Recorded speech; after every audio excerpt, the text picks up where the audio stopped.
Welcome. I guess we'll call this, let's call this straight out of Compton or straight out of politics. I make that mistake all the time. Welcome to a special edition of Straight Out of Politics.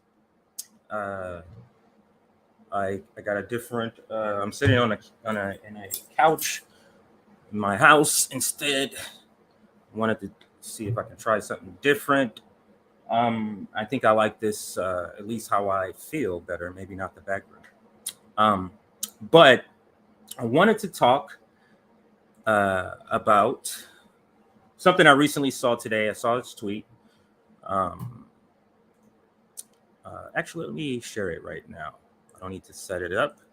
I'll share it. And then as I share it, I'll talk about it. So this is Marianne. I think this is how you say her name. Marianne Williamson, right? This is her tweet.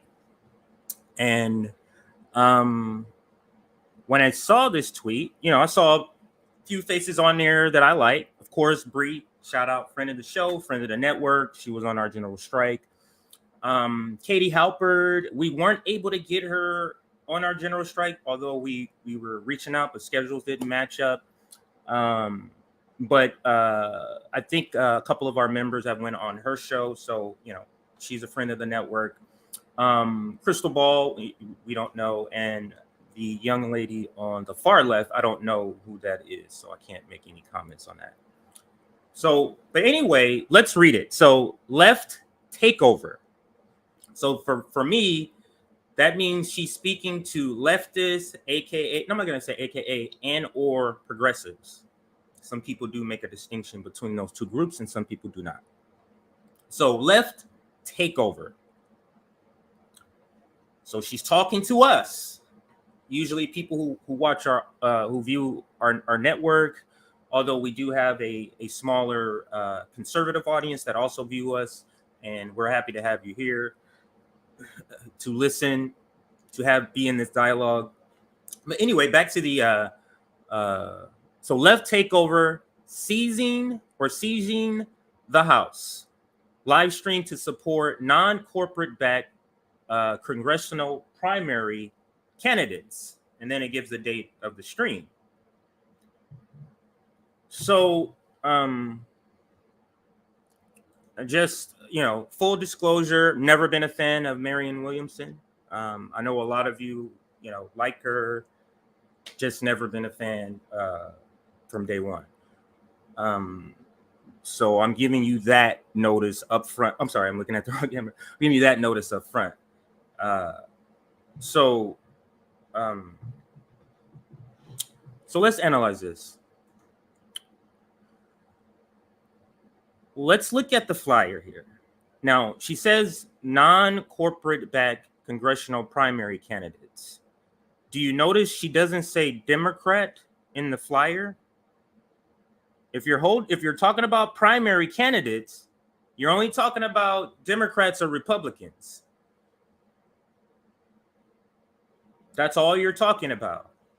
But because she's talking to the left, maybe she made a strategic decision for her team to not put the words Democrat, because that's an instant we're not, like, visually, that's going to just make people not even go to this stream or be interested in this tweet. So to me, that was a strategic move not to put the word Democrat and to focus on non-corporate backed candidates. I'm going to get to that in a minute, and how non-corporate backed candidates playing within the walls of the duopoly makes zero difference. And I'm going to explain that in just a minute. But back to this strategic move not to put the words Democrat in there. So you want to promote voting for Democrats, but you don't want to put the word Democrat on the flyer. That should tell you something. It should at least signal a little bit that she's aware, that we're aware, that the Democrats are terrible. So this is some sort of creation of somehow there's some sort of different group. They're Democrats. Calling them non-corporate candidates does what? they're Democrats. That's the party name they're running on. So when you go to the ballot, there's no list of non-corporate candidates that you pick from. It'll say Democrat, Republican, Green Party, and whatever other parties that are in your state. So they're Democrats. And that's where the title of this episode is about. Funneling leftists and progressives to the Democratic Party is essentially what this stream will be about. You can call them non-corporate candidates all you want. And let's dive into that. Non-corporate candidates. Okay. I'm a non-corporate candidate. I take zero money. Okay. Compton J takes zero money, non-corporate. I'm running. Right? But I'm running as a Democrat. My boss, if I'm elected, will be Chuck Schumer or Nancy Pelosi. They take millions of dollars from corporations. Those are the people, one of them, will be the one giving me my orders. So what the hell does it make? Why would it make any difference if I'm non-corporate, if the people who I take orders from take millions of dollars from corporations? And this is what we have to dispel, and this idea that there's somehow a progressive Democrat.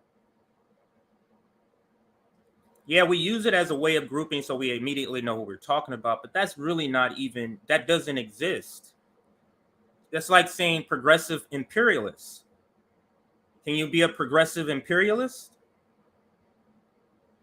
So we have to dispel this idea that there's some sort of different group. Non-corporate progressives. You are Democrats, the same Democrats that are sending troops overseas right now. The same Democrats who oversee cities with lots of police brutality. Let's just put it that way. Police killings. These Democrats. Now let's talk about the progressives, because you might be saying, well, those are all corporate Democrats. Let's go to the squad. Would everybody say those are the most left-leaning people in Congress? And let me go to the comments if anybody is asking that. So let's talk about them. They're the most left-leaning people in Congress. Let's examine what they have done. What exactly have they done? Voted for the Iron Dome?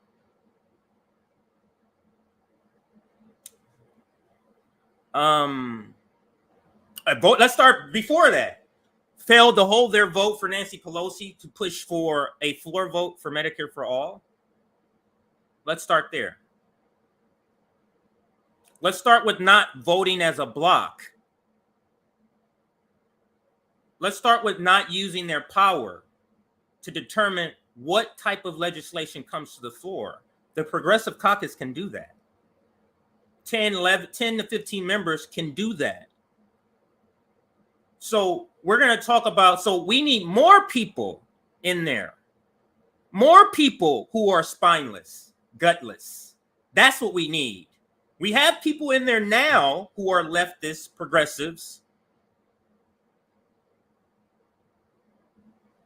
What leftist actions are they taking? But buddying up to Mama Bear. But giving Joe Biden an A grade. But believing Joe Manchin was going to give the BBB plan a chance.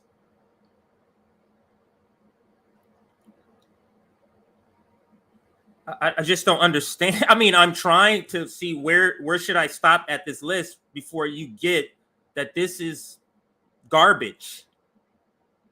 We need to stop funneling leftists, progressives, or progressive thinking. Let's not call them that, or leftists. Leftist thinking, meaning they have thoughts. They will be with leftist policies, but they're not really in their gut going to fight for it because they're voting for the Democratic Party.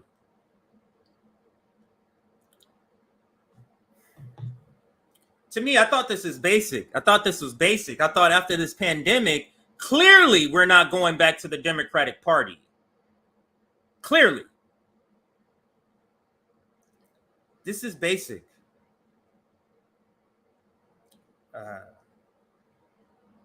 And this is the reason why rich, white, leftist, liberal, progressives, whatever word you want to give them, can't be the main voices of our movement, because they're willing to compromise with the people oppressing people of color in order or in the name of gaining power. We just want progressives in there to gain power to do absolutely nothing.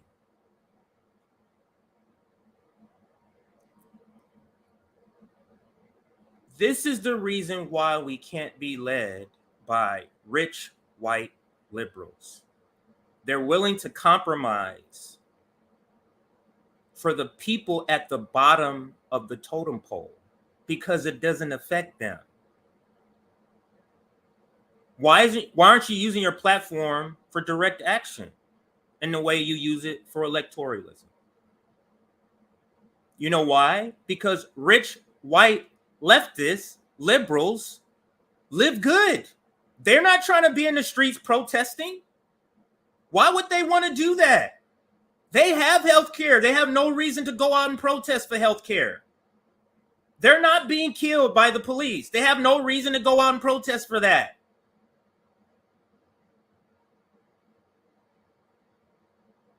You notice they kick into high gear when it's election season. That's when they kick into high gear. Now let's do something, guys. Because that's when it means something to them. This is why they can't be the main voices of the left. This is why the left is so fucked up. These are the voices that are the main voices that are leading the left.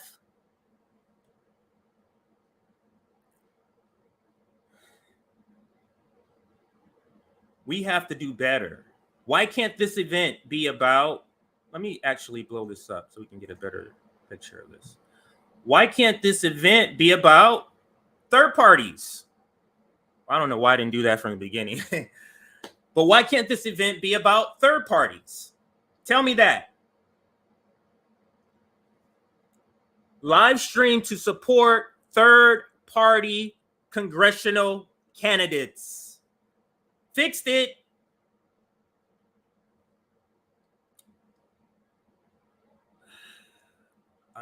I seem a little peeved because to me this is basic.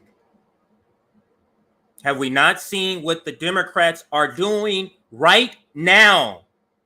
Controlling the House, the Senate, and the White House. $15 minimum wage. Yeah? Where is it? Oh, Manchin. Rotating villain. Enter. Rotating villain.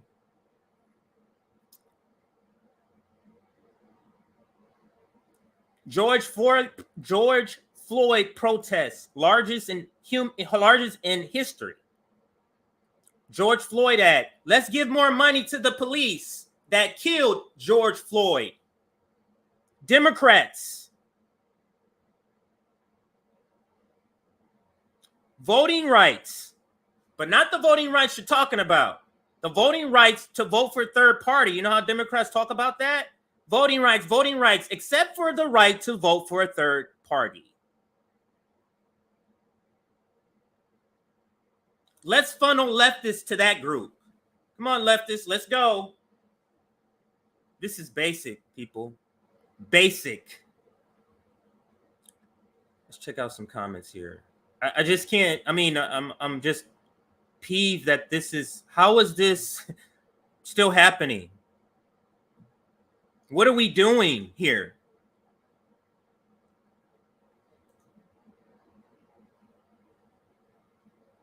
You have health care, Marianne Williamson. You have health care. So You can pop up every 4 years to put on these things to push these candidates, while the people in between the election years are suffering without health care, eating 2 meals instead of 3, or eating 1 meal instead of 2 because of their wages. Democrats are in power. Black people put them there, and they can't get voting rights, but we're going to funnel people to them.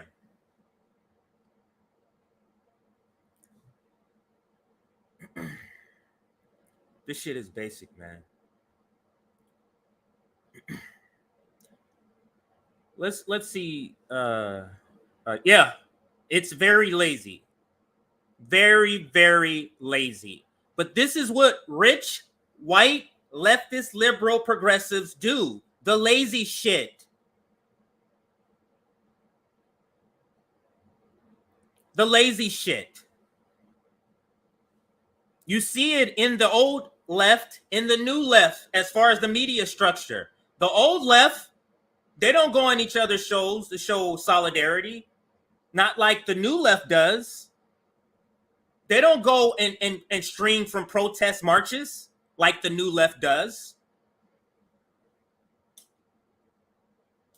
It's not, the new left is not 90% male and I'm sorry, maybe 80% male and 100% white.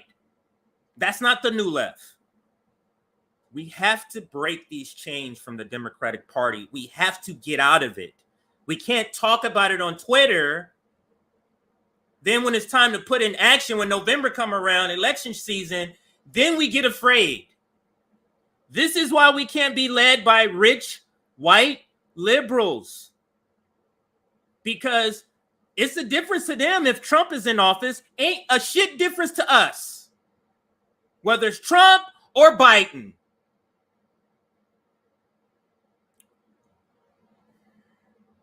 Where's George Takate about Black Lives Matter? What are they doing about that? I haven't heard nothing.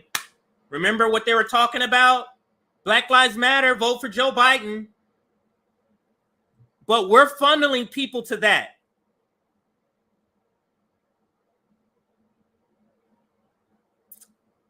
Oh, man. I wasn't even supposed to be streaming today. I don't normally stream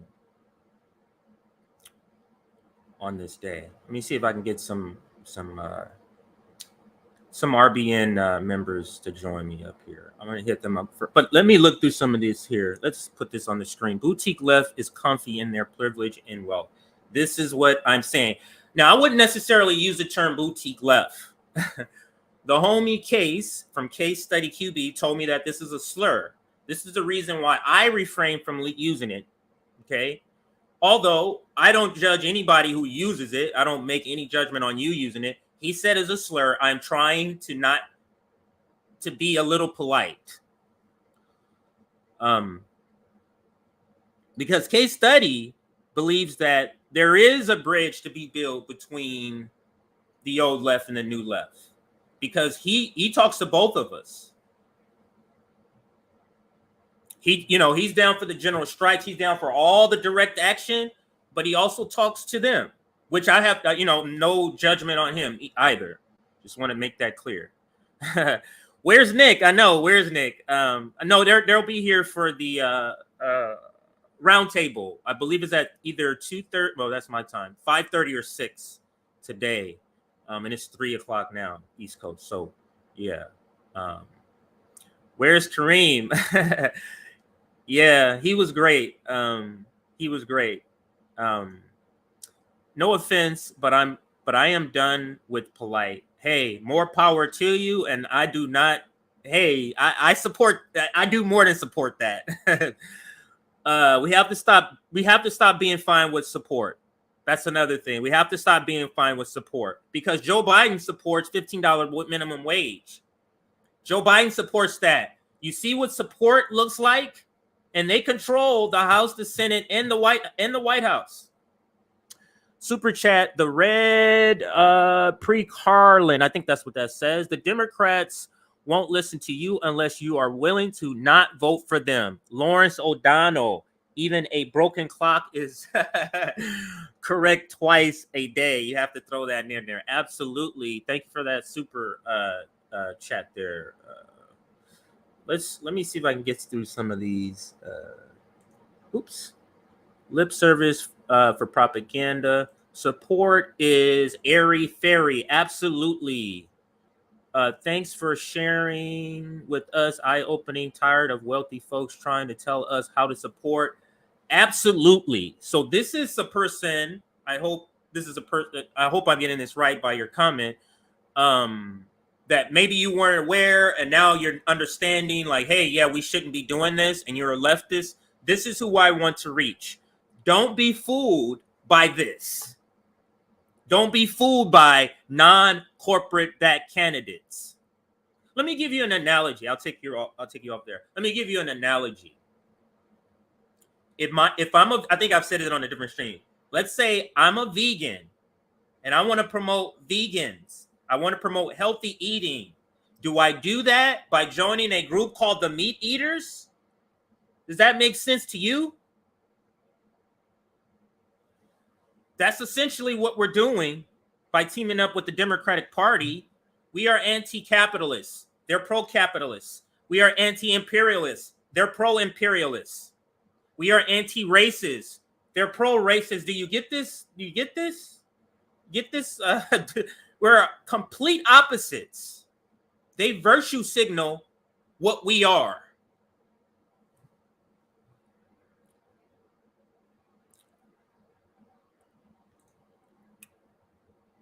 If Rome joins, maybe they'll hear and they'll join. Let's see. Briahna Joy Gray proves it's not about race, it's about class.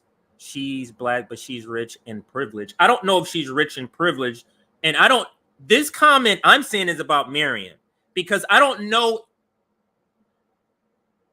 if I'm invited on somebody's show, or if they're invited on her show. Hey, come on here. We're going to talk about these candidates. They're pundits. That's what they're going to do. But Marianne Williamson is the one who's putting this on, trying to funnel leftists here. That's how I'm reading this. Being civil and polite. Let's see. Being civil and polite is how we got. Yeah, exactly. Being civil and polite and voting for Democrats is how we got here. Can somebody tell her, Miss Williamson, this? Or Mrs. I'm sorry, just call Ms. M. Williamson. Can somebody tell her this? This is how we got here. Rome in the house. This is how we got here. Rome, what's up, sir? What's going on, man? What's going on? I saw a surprise live. I'm like, oh shit. Yeah, man. I'm kind of pissed that they pushing this bullshit. You seen this right here? Yeah, man. I said it was whack. I didn't really say what I really wanted to say. You know what? Your comment was out. Your comment was the comment I saw. The first comment when you was like, I like, some of you on here.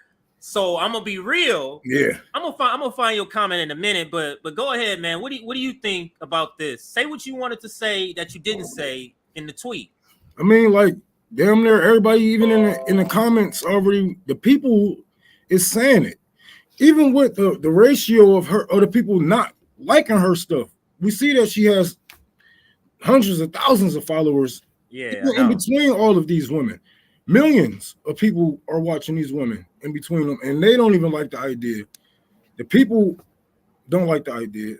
Like, and I like that one of my followers has said that this is how the bourgeois co-opt some of our words and our meanings when they talk about exactly the house.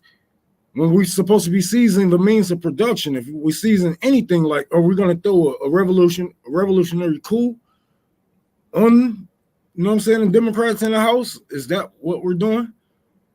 Exactly. Or talking about ending homelessness? Because I just don't understand.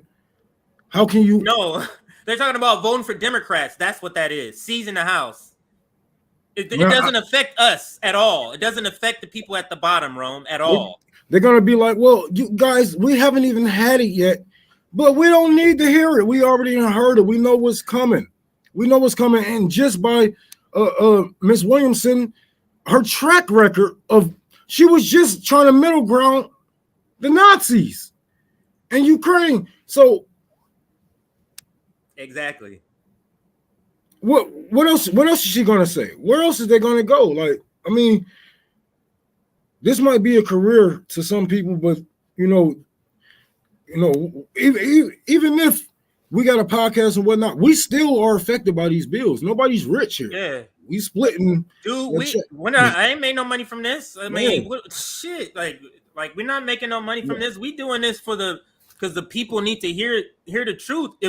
Rome, if we're silent, all they're hearing, Rome, is this. If we're silent. David Pakman, Kyle Kalinske bullshit. Even Kyle Kalinske said something about him being repetitive a couple of days ago, and he's right. He's right. Yeah. Stop pushing the same bullshit. The Justice Democrat, and if we just be a little bit tougher on these people, we vote a little bit harder, we can make it. We have so many sanctions and things to go through. We have Congress and courts. Man, so many people to handle. If we are talking about season anything, but that shit don't work like that. That shit don't work like that. No matter how you said, make it sound to try to get the communists and the socialists back over. Yeah, that's what I was just about to say. That's what I was just about to say. Just like you said, let's examine this shit right here. I'm gonna put your super chat back up in just 1 second. Leftist take this is all strategically written. You notice how she leaves out the word Democrat. What primary? Primary for who? The Democrats. But they make sure they say non-corporate backed candidates to pull in the left. You say left here, and then you say non-corporate backed candidates without saying Democrats. That's some bullshit, man. We're still doing this, Rome. It's 2022, bro. We're still funneling people to the Democrats. Somebody just said Paul just said, that's his girl. She still push reparations. Everybody push reparations. Everybody push healthcare. Everybody is pushing for this and pushing for that, or they say they are.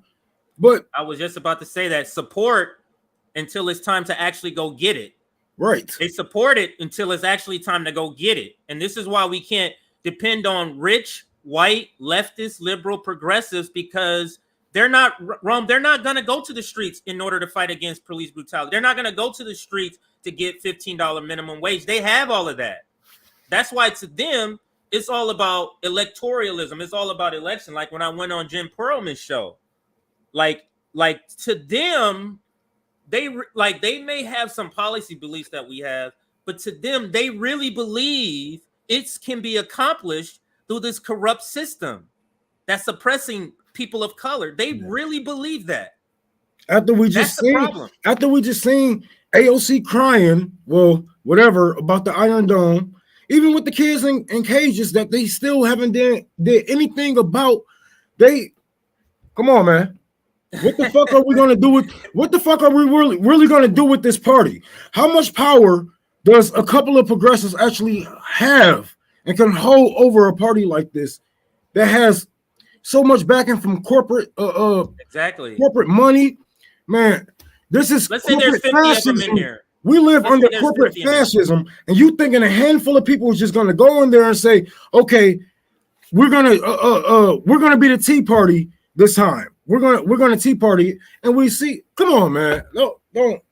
This shit drives me insane. That's why I don't even tap into this shit. I don't even really be into this drama shit, because it drives me insane, because it's the same shit, man. And it is the same shit. And I don't understand why people don't see it. Now let's see the super chat. My answer to we haven't had it yet, California. That's a perfect example. We have an example of progressives running the whole shit, Rome. It's called California. And what did they just do in California? Voted down Medicare for all in California. Mm-hmm. All of them are progressives. I'm not going to say all of them. Most of them claim to be progressive. On paper. On paper, On they're paper. progressive. Well, paper. Right. Damn. I don't even know what they, because every time I come out to the West Coast, I have mental breakdowns. There's way too many homeless people out there. I get in that bitch and I try to get the fuck out. Like Rome, I swear, if you took all the homeless people just in LA County, you can literally create another city. Yeah. Like you can create another city. That's how many. Rome, when you get here, man, when you get here, that's we gon' like, you know, we gonna have our events where we doing the clothes, but I'm gonna just drive you around. Literally, you go from under one freeway to the next, and it's another homeless. Like from any house, from any part, rich neighborhood, just drive to the freeway, drive along, and you're gonna start seeing homeless people living under bridges and shit. Yeah, we passed this. Like when I was doing work, when I was talking to the people out there, man, they ain't give a fuck about this political shit, this left, right, this cancel culture bullshit that people, you know, ruin your lives over and whatnot. They don't care about none of that, man. They just want a house. They just want, you know what I'm saying? If somebody actually get in office that's gonna do something for them, then that'll be good. You know what I'm saying? But other than that, man, they don't give a fuck about none of this for real. Yeah, but the thing is, Rome, they know. How do we know now? I'm gonna go off on a conspiracy tip here. How do we know Marianne Williamson is not working with the Democratic Party? I mean, shit, everything about her says she is. I mean, right. I mean, look at Nina Turner. Look at Nina. She wasn't able to win, I think, specifically because she lost leftist support. Mm-hmm. So Marianne Williamson saw that. So she said, no, we need to get some more leftists to vote for Democrats. And that's what she's doing. Yeah. Yeah. It's terrible, man. She always try to be on that. You know what I'm saying? She always try to rock the boat just enough where people be like, all right, well, I can fix her. I can fix her. Like, no, you can't. This woman she's smart. She's a smart woman. She know what she's doing. Look at this right here. On Status Quo, Williamson literally said it takes maturity. Hardcore boomer vibes. Put away the sounds eerily similar to Biden. No, I haven't. No empathy. Give me a break. Yeah. So she said it takes maturity. That's what they like to call it. That's what they call it. When you don't want to go with them, Rome, when you're not willing to go, okay, I'm gonna go ahead and you know, just vote for these progressives. Bro, it's like, oh, you're not being mature enough. This is how the game is played. Mature my ass. What? How are we not mature when all we need to have is demands? We are citizens. Right. We are talking to people in power that we put into power, and we told them to do their damn job. These people talking about how do we get people on our side? There are people on your side, but you're too busy already trying to connect with people who's politically aligned with some bullshit. You don't want to go talk to the real poor. You don't want to go talk to the homeless. You don't want to go talk to, you know what I'm saying, the people that's out there in the streets. That's the people that's on your side for real. But you want to play back and forth with Democrats and Republicans, back and forth with libertarians and socialists. Fuck all that. You got all the people that you need. It's more than enough homeless people out here to make our own party. More than enough non-voters, that's people that's eligible to vote. We have enough people on our side. Y'all motherfuckers just don't do what it takes to actually bring them over here or open your fucking mouth and let them know that we are with them. That's what the fuck it is. But y'all want to go ahead and, like I said before, about Tim Black and Kyle Kalinske, bring them up to bring them down. Bring them up to bring them down. Now it's time to be a Democrat. Now it's time to fight the Democrats. Now it's time to be able to stop it. You're driving yourselves insane. That's a great point. That's a great point. They critique them in order to get us to buy in, and then at the last minute open the back door. Okay, go ahead and go vote for the Democrats. That's essentially what they do, and this is why I say support is not enough. Show me in actions what are you doing. Now, Marianne Williamson, she can do an event to feed the poor. Yeah. She can do this live stream and raise $10,000 to house some people. Why don't you do that? That's actually more valuable than funneling people to the Democratic Party. Now, listen, I'm going to bring up the tweet. There's some good people running. These people are good intentioned people. This is not a critique on the candidates that are running, because It's I about the do party know that they are running under. Like, exactly. give it a It's fucking not them. man. It's not them. It's about the people they're running with. It's like they're screaming, we're abolitionists, but I'm gonna go over here and team up with this slave party in order to gain freedom. That doesn't make any sense whatsoever. But that's essentially what they're asking us to do. To join I know we bombed the shit out of Syria. I know the courts had to turn down Biden giving away all these fracking permits. Yeah. Right. I know we neglected you guys during the permit, but I swear, if I was in there, it would have been different. As soon as the motherfucker get in there, they like, oh well, AOC. Have they seen? We have AOC to compromise on your lives. We have to compromise on your grandma medicine. We have to compromise on your diabetic, on your insulin. Yeah. Every fucking time. That's what it is. Now look what JB said right here. JB, are some of the candidates third party? This is him responding to Marianne. Are some of the candidates third party? In my opinion, they all need to be third party. Anything else seems like a waste. Mix them with direct action initiatives, and maybe something will happen. But I'd rather this be a direct action event instead, because we know politicians don't work. Facts. Absolutely right. Dropping knowledge. And I know. Let me find your tweet. That's what I really want to find. But I mean, let's just see all the shit. Where's the definition of insanity? That's Frank. That's Frank analysis. You know how to be an asshole. He a professional. Yeah. I don't even try to fuck with him. I'll be like, you know what? I'm gonna stay on his good side. Oh, JB. Yeah. I don't know why Bree is joining, but you know she is. Okay, I'm a non-corporate backed congressional primary candidate running against an Ivy League corporate lawyer and several Democratic establishment cheerleaders. That's what you're gonna do. And once you become the team, you saw it happen to Cori Bush. You saw it happen to. I mean, you really see it happen to Jabal Bowman. Man. Once you get in there, you start sucking a lot of, let me use a different terminology. You start kissing boots. Doing dumb shit. Yeah, that's a better word of saying. That's a better way of saying. Because we're looking at the party from the outside looking in. We don't actually see, you know what I'm saying, the real heads of these parties. You know what I'm saying? The corporations and shit like that. The people they got to talk to. That actually pass these bills, because we know corporations write our bills and pass them through legislators, et cetera, right? Everybody is getting paid. You're not about to just go in there and say, "Oh, well, let's pass this bill," and that's gonna be what it is. Like y'all niggas ain't doing that shit. Y'all gonna see them. Y'all gonna see them people who's really evil. Who's really talking about bombing people and don't care about civilians? And you're gonna be like, yeah, maybe I shouldn't fuck with this guy, or maybe I shouldn't fuck with this person because, they'll take me out. If they're talking about bombing children and dumping nuclear waste in black neighborhoods and black waters, then what the fuck you think they're gonna do to your favorite progressive? Let's be real. That's gonna be light work. But let's just say, what's up, JB? I was looking at my other screen. I didn't even notice you jumping until just now. How you doing, sir?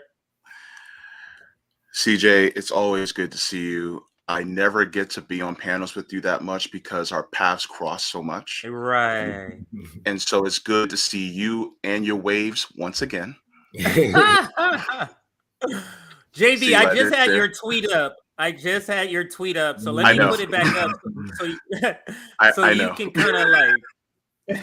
can kind of like go tell us what you were thinking. I mean, you can begin. I'll put it up, but just tell us, Sure. what you were meaning by your tweet. Tell us what you were meaning behind what you said in your tweet. Sure. So, like you said earlier, there was no specification that there would be Democrat, Republican, Libertarian, whatever. There was no specification in that tweet. So you can say progressive and still mean Green Party. You can say progressive and still mean Libertarian. I'm sorry, Liberation Party. You can say progressive and still mean an independent or socialist alternative. you can say that, right? And so that was my question, because there is some ambiguity there that's not being pointed out, and its accuracy. It's like, okay, so what do you mean by progressive? And I'm going to use my words very carefully, because I do have some respect for some of the people who are organizing this in some ways. I definitely still do. Primarily people like Briahna Joy Gray. By the way, I don't know if this is Marianne Williamson's event. It could be Katie Halper's event. It could be Briahna Joy Gray's event. It could be Krystal Ball's event. We don't know. But well, it was her tweet. That's what it was, her tweet, I think. I get it. But yeah. Here's my thing, though. You're using revolutionary language for a party that is establishment. And if you're speaking about only Democrats, how revolutionary is it? How revolutionary is it for seizing and a takeover of the Democratic Party? Because that was what Justice Democrats were supposed to be at that point in time. And yet we saw that project work out in 4K, and look where it's at right now. Now, they obviously feel that you can still do things through the Democratic Party, right? But unfortunately, those of us who have a deep sense of urgency have been watching you chop at that same tree over and over again. And we're telling you that inside the trunk of that tree is a big metal bar and you can't cut through it. So you're going to have to get out the blowtorch. And every single time we tell them, get out the blowtorch, that axe ain't chopping shit, they keep chopping away. And so we're at a point right now where we're like, look, I respect some of the points that you make and some of the takes that you have. And it's obvious that a lot of times that your heart is in the right place. But I think that you need to reassess what the goal of the Democratic Party is, and you might need to change course in a different direction. Because if you look at what they've been doing, and I've said this before, I'll say it again, the Democratic Party will eat a progressive and they will spit out a right-winger.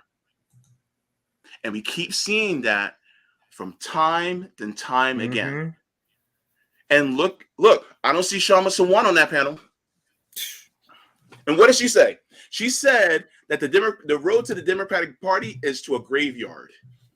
And she's been successful in her city, so why wasn't she invited to that panel? I think that, you know, it's just, I do, as far as personality goes, I do like some of them that are on the panel. Personality wise, don't get me twisted wrong. I see.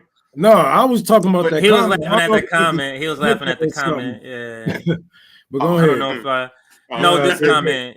Oh man. Oh damn. I ain't got nothing to say about that. I ain't got nothing to say about that. I don't want to say, I wouldn't call Briahna Joy Gray a token, but I do have I do think that it is for white women. And your point that the Congress or the legislator in Seattle, what's her name? Shama Sawant. Right, like she could be another person of color that could have been on the panel. That's the point I wanted to make with the comment. I don't see her as a token. I don't see her as a token, but I do feel like they're using her, or shit, she old enough to know what she's doing. It's either or. We're just gonna have to see, you know, where this is going and how this affects our relationship with, you know what I'm saying, certain parts of the left, because we have done work with Bree, and you know, I respect some of the work that she's done, even with forced to vote. And I actually, you know, we talked about it on General Strike, how she actually got, even if it was only 20 people, it's more than enough, you know, then what the fuck these people would put out here? Like y'all motherfuckers ain't putting boots to the ground. So we actually did work.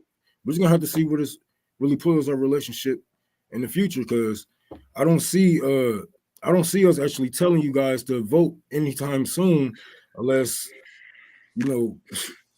we already revolted and got what I'm saying, we already got our constitution ready, we already got a bill of rights, a manifesto, we already have this and that into play, and the people into play to go into power. But for right now, what we should be doing is building our grounds outside of these, outside of these parties. Nobody's telling you. Maybe we are going to need some people in and out just to see, but to throw all of our eggs in the basket or put our best fighters in that death trap, that's a no-no. Let me ask you guys this question, and this isn't a question to presume their intent as far as anything nefarious. That's not what this question is about. But what do CJ and Rome, what do you guys think? Because let's be honest, women are also they also, are under, an oppression, within this country. Let's be honest, they are. What do you think is the logic behind wanting to do this event if it's exclusively for people running in the Democratic Party? What do you think that is? And I honestly, I wish, Sabby or Josana was on the panel as a woman to speak to this, but they're not on right now. But I talked to Sabby. We're going to discuss it. If she make it to the round table, we're going to discuss it. But she's at work right now. Well, see, JB, I from the beginning of the stream, I see this event as Marianne Williamson's event, and she has these other guests. That's what I thought, because she was the one who tagged everybody and sent it out. I didn't see it on. He is in the middle. Like, I didn't see the other. I didn't see it as a personal tweet for any of the other. That's the reason why I took it that way. So if I'm wrong, then I'm wrong. But I don't want you to think that I know for sure it's hers. It's just that's what I got you. My logic. Yeah, that was my logic. So yeah, motherfuckers gonna be like, look at these niggas critiquing these women. Yeah, well, I mean, they I'm never fearful of a critique for saying my opinion. That doesn't, that doesn't. I need to be able to critique. But you know how identity politics work, man. How sometimes it works in our favor. When motherfuckers coming after us, like, hold on, you gonna talk to this black man out here sacrificing his life, and you know how I go. But listen, but to me, that motherfucker was right. But to me, the fight is way bigger than that. To me, you know what I mean? Like the fight. Yeah. This fight is bigger than the Democratic Party, and the Democratic Party is part of the people we should be fighting, not joining. Yeah. You get what I'm saying? Or at least take what JB is saying. If you really are saying this is it, this is why. Let me go back and say this first. I think it's strategic, JB. The reason they didn't put the word Democrat on the flyer, I don't think that's a mistake. And I think it's strategic. It's to be that ambiguity, because imagine if leftists saw the flyer and it said leftist takeover seizing the Democrats. You know how many leftists wouldn't even engage just seeing the word Democrat on there? They would be like, But just like you weren't sure, and it's coming from a person you view as a leftist, it's like, well, is this like third party? Like, I'm down for this if it's third party. What I saw was seizing. I'm like, as a communist, I'm like, hold on, they throwing a revolutionary. That's on purpose. That's another word that was selected to me strategically to gain the eyes, the attention of people like us. Seize, that's something we would want to do. Live stream to support non-corporate candidates, non-corporate back candidates. And JB, yes, sir. This is the point about non-corporate back candidates. If I'm non-corporate back, right, I don't take any money, but let's say you take money and you're my boss. What significance does it mean that I don't take any money if I take orders from you who do take money? So that is the dynamic. And to me, that's the fundamental problem with leftist progressives teaming up with Democrats. Is that that fundamental problem? Yeah.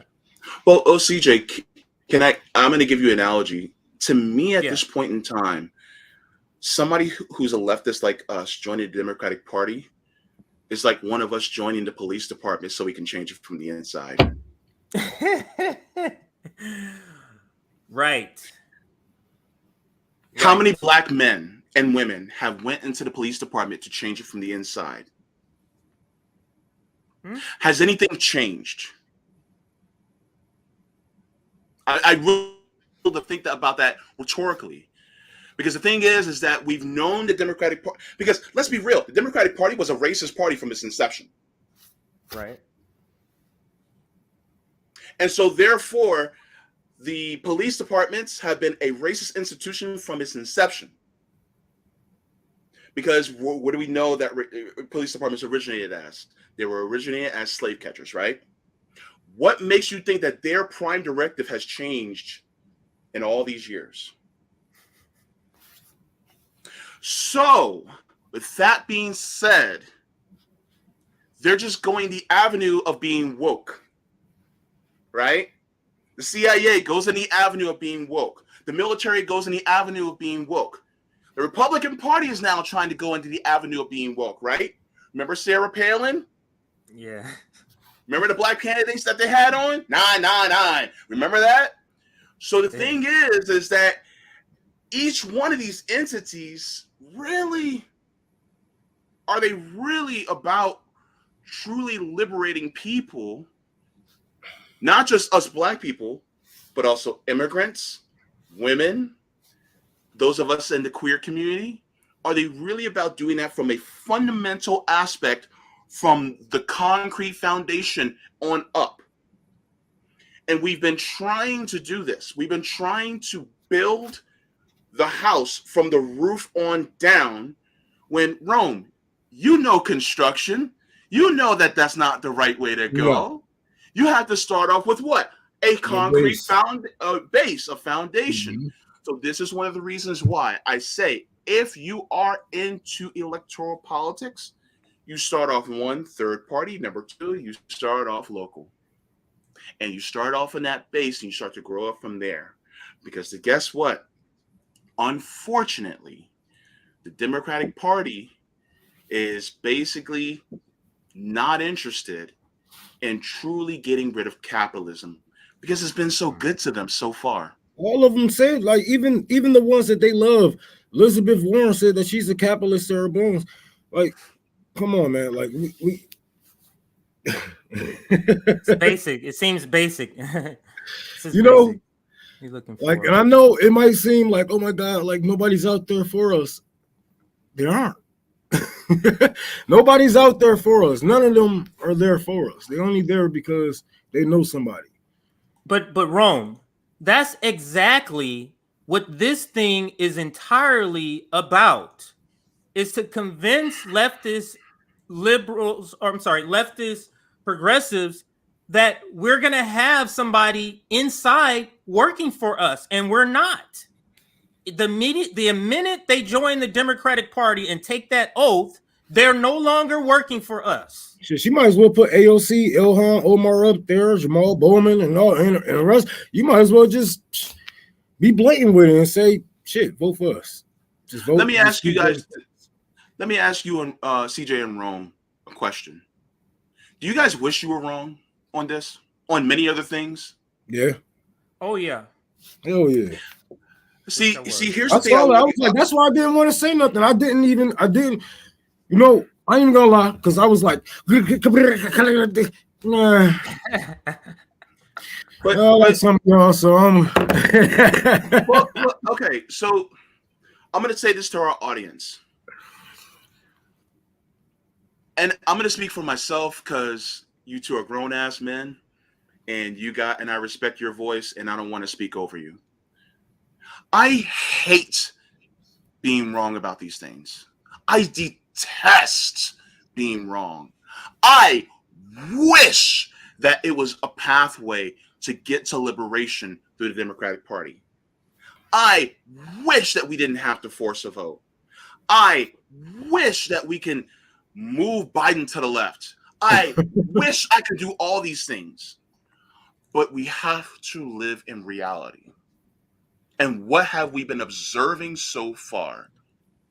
And let's use the scientific method according to what we have been observing when it comes to this duopoly, the two-party system.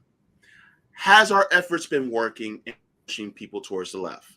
No. Yep. Have we been trying to do everything that we've been possible to make things happen by saying what we need to, whether it be in Twitter, whether it be in town halls, whether it be through our votes? We've been saying what we need to say. Has it been working?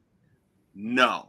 So therefore, what is the definition of insanity? It is doing the same thing over and over and over again while expecting different results. And guess what? We have to get our brains off the plantation and be like, you know what? Trying to change the master ain't working. Let's bounce. Let's vote for Bernie 2025. I don't know what to tell you. I don't know what to tell you. And the thing is that, look, let's be real. Rome, CJ, you guys have started mutual aid programs which are helping people, which I did highlight on Sunday. I want to thank y'all personally for that. Thank you, my brothers. Absolutely. But what you're doing is you're doing more for your people in your areas than politicians have ever did. Mm-hmm. Yeah. And a lot of people are going to go, well, no, the politicians did this and that. And it's like, okay, so why are their lives still shit? If I had that power, man, we'd be crazy out this motherfucker. But it was just like I had explained.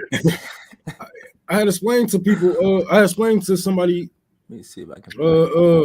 That tweeted me out yesterday. About something that you're saying. You know what I'm saying? Why give money to politicians when you can just give it to mutual aid groups? And shouted out a couple of mutual aid groups that he gave to, or they. I'm sorry, I never saw the face or gender. That they give to, and I was like, politicians ask for money for promises that they might keep. They might keep them, but they're gonna keep your money. I don't say, I promise you this. I just fucking do it. Give me the money, give me the power, get me out to your city. I'm gonna help. There's nothing to it but to do it. I'm gonna do what I can with my power, but I would never try to, come back from the negotiation table and be like, well, I tried all I can, and I mean, you guys get nothing. But look at the bright side. You live to vote another day.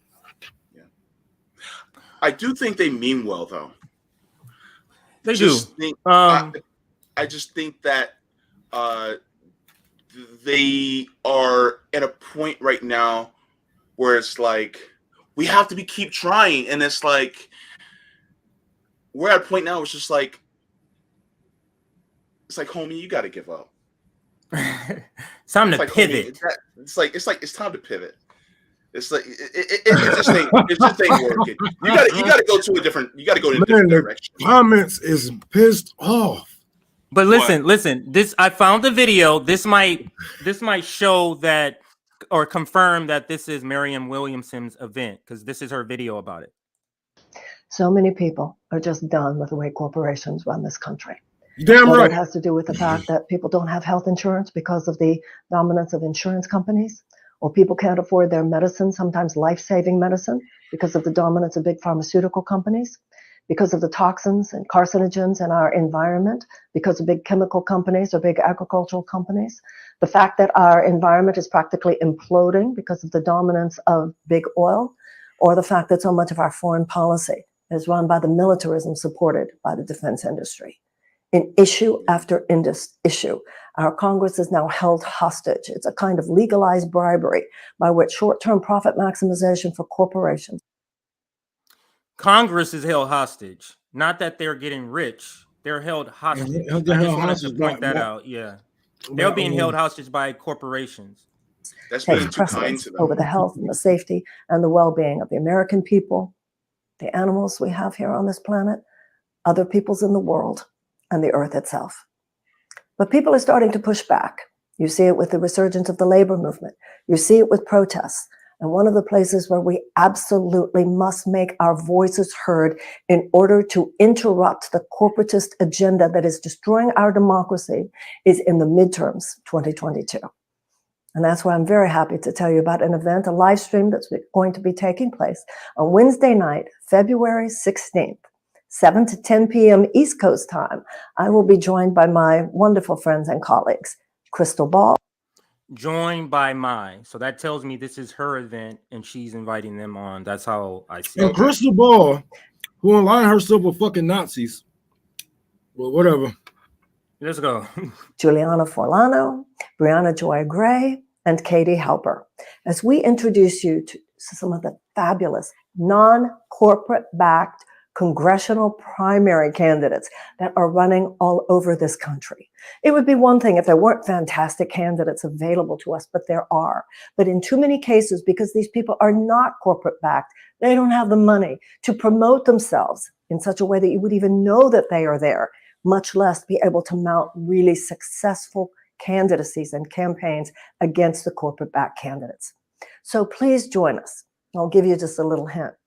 Somebody who was going to be one of the hosts with us was our wonderful friend and sister, Nina Turner. She, of course, because she herself is. Somebody asked if this is a shadow campaign for Nina Turner. Somebody asked that, JB, and I'm going to put that tweet up. Somebody asked that. Okay, get the fuck on then. Sabia be on in a minute. Nigga, get your bitch ass on, bro. Damn, nobody cares. I'm sorry, I'm not. One of the people that we interview. I'm announcing myself. I can't wait to introduce these fantastic people, because when you know that they are there, you too will be as excited as we are about what this country can be. If we will help these people, they will help us. If we support them, they will support the restoration and the repair of our democracy. Please join us February 16th from 7 to 10 p.m. East Coast time. You'll enjoy this. I know you will. Thanks. I hate it already. Yeah, funneling liberals, funneling us, or funneling leftists to the Democratic Party. Just great. So there you go. So it's to me that confirms that this is her event, and the critiques I've had thus far have been pretty spot on, in my opinion. Yeah. Yeah, she said a lot of the right things, but right. She knows how to play the game. She knows how to play. She knows how to use the language. She hit almost every bullet point of leftist belief. She knows what she's doing, but it's up to us to let people know that this going to the Democratic Party is still not a good idea. I thought this was over. I think y'all motherfuckers kinky and like being lied to and like being, you know what I'm saying, under oppression or some shit. Y'all into dominate, you know what I'm saying? Like, because ain't no way you falling for this. You must love it at this point. Okay, please correct me if I'm being naive, but I feel like she has been played, so therefore she thinks she's doing the right thing. That's kind of what I think. How was she played? I don't know her story.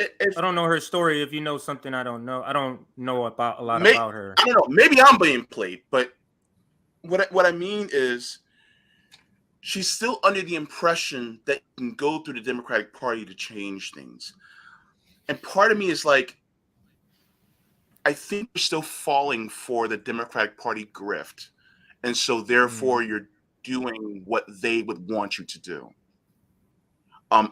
It is kind of, I don't know if she is playing us, rather is she being played? You know what I mean? Is she being played? And then she in turn kind of domino affects that onto us and say, hey, come into the Democratic Party. It's like I think you're being played, Miss Williamson. I think that's what it is. And a lot of us have been saying it, but she just doesn't want to believe it. You know, maybe I'm being too kind. I don't know, but and correct me if I'm wrong, but that's just how it feels. Like, please correct me if I'm wrong. I think you're being a little bit too kind. Just a little bit. Maybe a little bit. Let me see if I can find a website. They have a website that has the candidates. I do want to put them up. Does anybody in the comments can put the website? I'm trying to find it. I haven't found it yet. So we can see, because you'll see that there's a couple of people that we know. We know some of the people running, and it's not any critique on them. You know what I mean? It's like, we understand you're a good person. You know, you believe, you know, this is the way that you have to go to win. Yeah. But I mean, you're winning, but you're losing. You get what I'm saying? You're winning, but you're losing. Yeah. Yeah. You guys would do so much more. Where is it? Like, if we can get all you motherfuckers that's into the electoral politics, if you can go out and spend time away from your family for politicians, you can go knock on doors, you can go make phone calls for these politicians. You can do the same thing for the people on the ground. All you got to, like, all that money and all that shit that we are putting together for these people, we can do it for each other. Why not? Put it for ourselves in the Yes, sir. What if this was a general stream instead that they were doing? Say that last part again. I didn't hear that last part. What if that stream that they're about to do instead was a general strike stream? Right. Just imagine. I do. But let's talk about that. This is the problem with rich white leftists being the main voices of the left, because they're not using their power in the way that's going to affect change for the people at the very bottom. Because why would they want to go in the streets and march? They don't want to do that, because they all just think Marianne Williamson, all of these people here. You mean to tell me they couldn't hold a general strike summit? A general strike summit that gathers 100,000 views?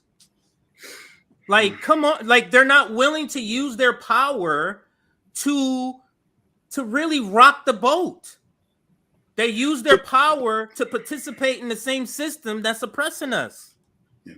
To be fair, Briahna Joy Gray did join us for ours. So to be fair for that. Yeah, but I did mention that in the beginning. I mentioned in the beginning that I don't have a critique for Katie Halper, for none of them. Cool, I don't have a critique for any of them. My critique is for Marianne Williams. This is the person who's putting this on.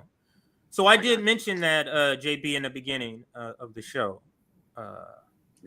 Let me. Oh, this might be it right here. Oh no, that's not it. Still looking for that. Actually, let me look in it. And anybody in the comments put the website in there? Everybody always talking about, we need to do this, and we gotta be organized, and we gotta be that. We gotta have this type of man. Just go do it. You got enough money. Like, I know some of you motherfuckers sitting on money, connections. Do something with it. Give it to somebody who's willing to go out there, but you know what I'm saying, ain't got that right. You know what I'm saying, ain't got the push to actually do it. Get people out here.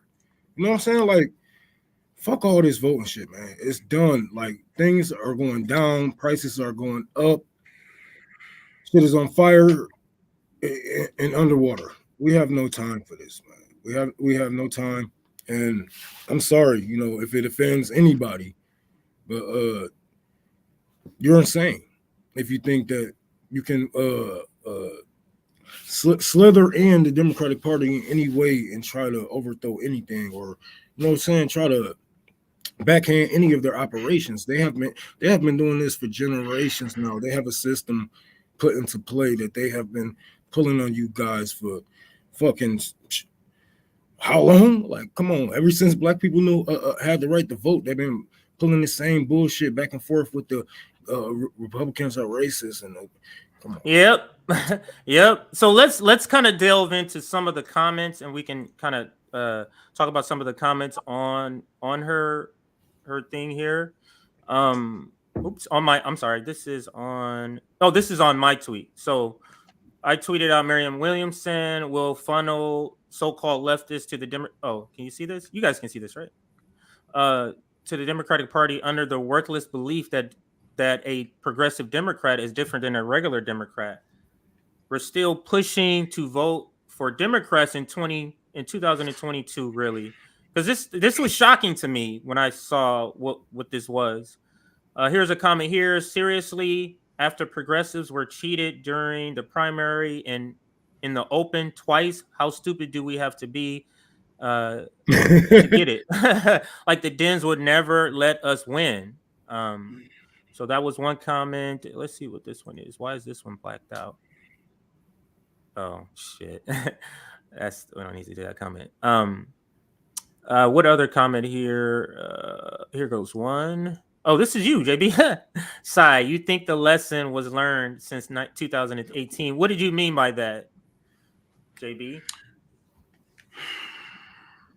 We saw what happened in 2016. We saw what happened in 2020. It's like, fool me once, shame on you. Fool me twice, shame on me. Fool me 3 times, I fucked up. Dog, they already got fooled 3 times. Bernie ran twice. Dude, if we're talking about leftists all over, you motherfuckers have been fooled all over the fucking place. We talking about back from the Green Party to just let me go smoke a cigarette. Right go ahead. Me and JB can hold it down. Yeah. Me and JB can hold it down. Yeah, I'm just trying to find the comment that had the it had the website on it. That's what I was trying to find. But anyway, okay. the website had a couple. I tried Googling it too, and I just put "seize the house" and maybe it didn't come up. Maybe I should type in Marianne Williamson with that. See if that pops up then. But yeah, I want everybody to see the candidates. Let me see if somebody here said something here. You can't have forgotten. Yeah, the people in the comments here are not even talking about that. Yeah, I'm at the point right now where it's just like, what does it take for them to realize that the Democratic Party is not going to change no matter who they put into it? Like, I wonder, what is it going to take for them to realize that and to switch gears? I don't think that's the thing. This is the part, JB, where I was saying why we can't, because it works for them and what they want to accomplish that directly affects them. You get what I'm saying? Yeah. Like the Democratic Party is working for you if you're a rich white leftist. It's working for you. This is the reason why people like Deborah Messing supports it, Alyssa Milano, because it works for them. So when we say, the Democratic Party isn't this, this, and this, maybe they can't relate because the things that the Democratic Party are doing is something that they want. You get what I'm saying? So I think, to me, that's where the disconnect is in that. Yeah. Oh, it's website. So let me try to Google this again. You got to be able to find this website here. And just to let everybody know, I first voted for my first time ever in life back in 2018, and that was for Florida governor. And after that was 2020, and I voted during the primary for Bernie. When Bernie lost, I switched parties right then and there. So only 2 years after getting into the political process. 2 years after, I switched to green. I guess you can also say independent.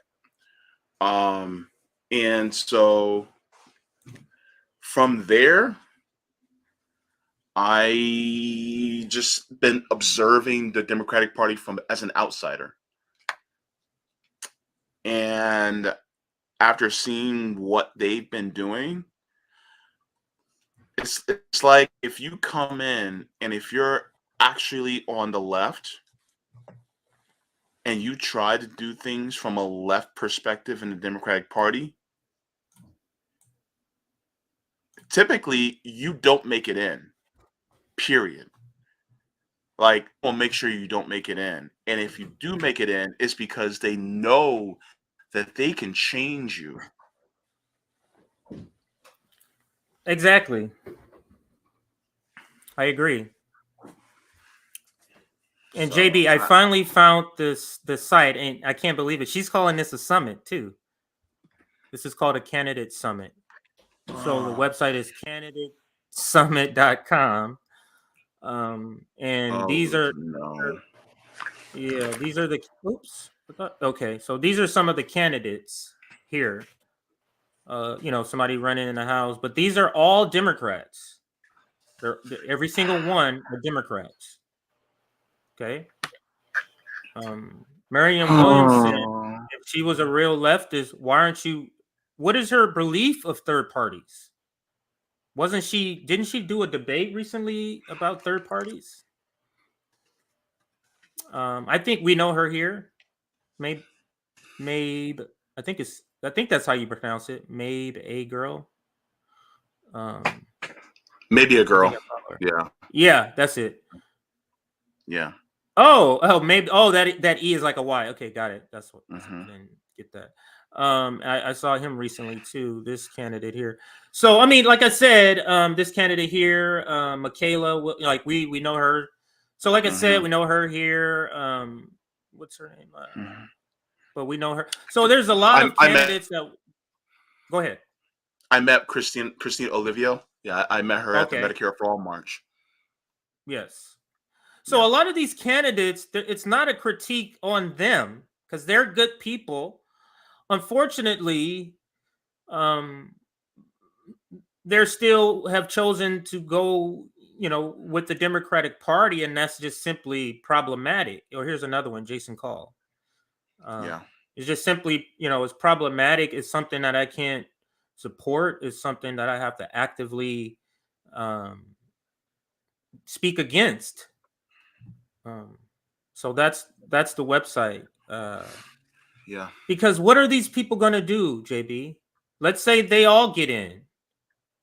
Yeah. Do you know how terribly disgusting the Democratic Party is? I don't like. Do you really believe this is not? This is just like this is not like. This is like Senate, House is not just one, type. Yeah. I just don't see, you would have to literally, in the House, for example, you would literally have to have 300 leftists in there to matter. And then that still doesn't mean we're going to get the legislation, because that means you would have to have like 65 senators. And then you would also have to have, you get what I'm saying? There's so many different backstops that protects corporate America, that protects corporations. Yeah. Like we would have to literally change the Supreme Court simultaneously, change all the people, change most of the 75% of the people in the House, in the Senate, and change the White House. Yeah. Yeah. And I'm looking at these people. Are any of them doing local politics? They're all running for federal office. Why not anybody who's running locally? Why these niggas look like cousins? That's a great question. That's not your question, Rome, but JB's question. JB's question. Oh, shit. This is where I'm saying, this is when I start to lean some of the questions you're asking, JB, I start to lean towards Marianne Williamson knows exactly what she's doing. That she's not under some like charade, and she's being fooled too. This is where it's sad, because there's no local candidates, there's no candidates for commissioner. There's all people to try to get to federal office so the Democrats can hold the House. This is about the Democrats holding the House, JB. But CJ, you and I both know that the plan is to put Republicans in the House. That's the Democratic Party plan. Okay, let's call a thing a thing. All right, JB is about to go off. So, for a lot of people that don't know, the Democratic Party works for the Republican Party. So, a lot of these people who are running, they're very well intentioned. And I'm going to say that again. They have good intentions. A lot of them are very good people. I speak to some of them, and I deeply care about them. But look, the Democratic Party literally works for the Republican Party, because if they didn't, do you know that we will be getting a regular $2,000 check each month during this pandemic right now? They would have pressured the hell out of Biden and to enact Section 1881A of the Social Security Act for the entire nation. If they were truly not working for the Republican Party, they would know about MMT and know that you would not bankrupt the government by giving everyone Medicare for all or the federal jobs guarantee or any of these other things. If they truly weren't working for the Republicans. The thing is that the Republicans are their fundraising tool because the DNC is a business. And unfortunately, I feel like that the Democratic Party is using these well-intentioned people in order to give them more money. And it's like, I don't want to see them get played, but I feel like that's what's happening. And even if you get into the Democratic Party, I feel like if you get in, it's because they feel like they can mold you. I feel like they can meld you into what they want to be.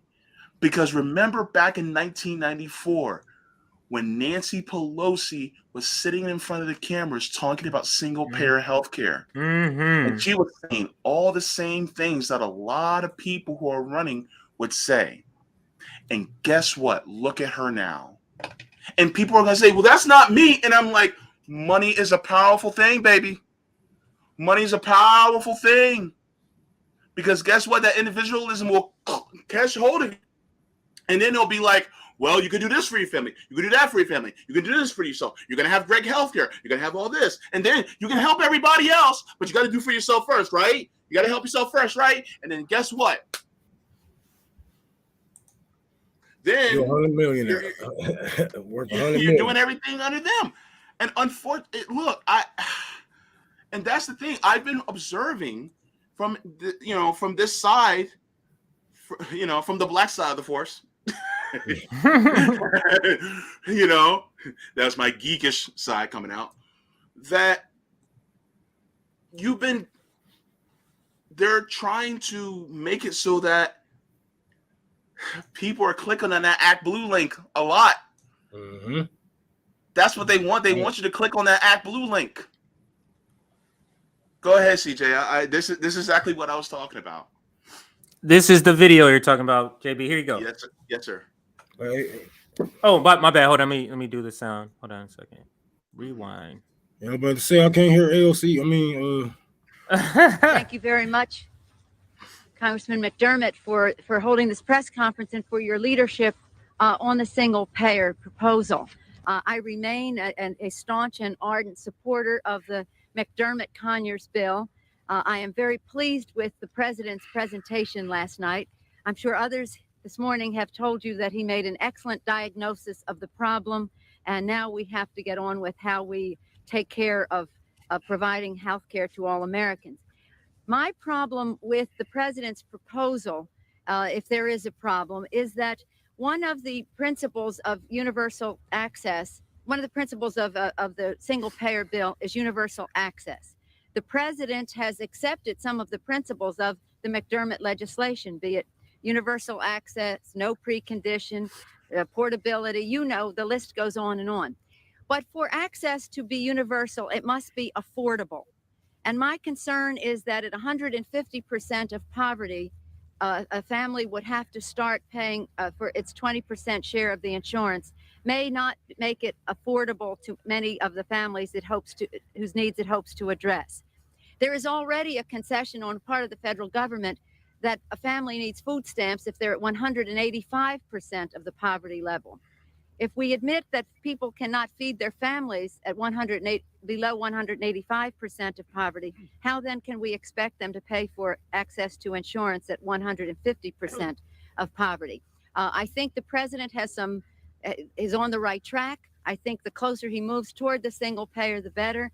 As I've said before, I hope that this plan, and when I say hope, I mean that I will join with my colleagues here in working to see that the plan that the Congress passes contains as many of the provisions of single payer as possible, that it does not foreclose on an eventual single payer, and that it does not throw up obstacles to states easily establishing their own single payer. Once again, I want to commend Mr. McDermott and Mr. Conyers for their leadership on this. Thank you.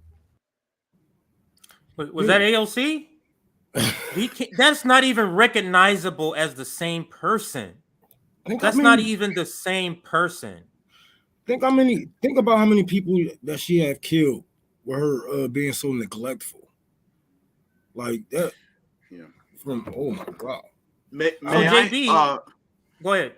May I address a comment in the chat really quick? Absolutely. Okay. So this person says our votes are our leverage. The Dems cannot win without us.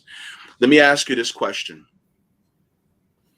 Did you notice that the Democratic Party time and time again have actually suppressed votes in their primaries? They suppress their primary votes. The Republicans aren't the only ones that suppress votes. Democrats do it too. And they win no matter who's in control. If they don't fucking win those elections, they get that fundraising money. They still win. Left wing, right wing, same bird, motherfucker. Forget. Yeah. So I understand where you're coming from, but the Democratic Party also rigs their elections, and they rig them during the primaries so that they can have the person that they want during the general. So, yeah, I understand what you're saying, but the Democratic Party is doing a lot of nefarious stuff. But sorry, where are you going to go with, CJ? I'm sorry. I was just going to say, look at some of the comments. Is somebody there saying, watching that video, is that AOC? No, that's Nancy Pelosi. And like I said in the stream before, like AOC is Nancy Pelosi when Nancy Pelosi was younger. That's who AOC now. But you can already see AOC shifting in a lot less time frame than Nancy Pelosi shift, and surely Bernie Sanders is shifting. But it's just it's amazing to me that this person is the same person, JB in Rome, that won't bring Medicare for all to the floor. But she says all, so she knows all of this information because she just said it. She just said it out. She knows it, but she still chooses not to put it up because somebody's paying her money not to put it up. Just like the Democrats in California were paid to torpedo that bill, because JB, if they pass that bill, literally Newsom just had to sign it and we have Medicare for all. That's how close we were to getting because it already passed the Senate. Hold on, what? Senate. This bill had already passed the Senate. They just CJ, are you kidding me right now? I'm not kidding you. It passed the Senate? Yes. Bro, it passed hold on. The state Senate, not the national Senate. The state Senate. No, I know. Yes. I know what you mean. The state Senate. CJ, repeat that, please, for me. Please. It passed the state Senate, and we were this close to actually getting Medicare for all. This close. Okay. And they just didn't even bring it up for a vote. Okay. We're a super majority Democratic state, JB. We're super majority. Like of the 50 seats in the Senate, 41 of them are Democrats. That's super majority. Like That is a five Democrats don't even have to vote for it, and they can still win. So it's no reason. So if the Democrats, Marianne Williamson, is so great, California is the template. We're showing you what Democrats do when they have a supermajority. Absolutely nothing. Bro, you were this close to having CalCare. Yes. Look. Yes. All right. I didn't know that part. I was about to say Senate. Terrible. It's terrible. Thank you for enlightening me on that. But look, this is what they're afraid of. All you would need, and let's say hypothetically that it actually passed the House and Gavin Newsom signed CalCare into law.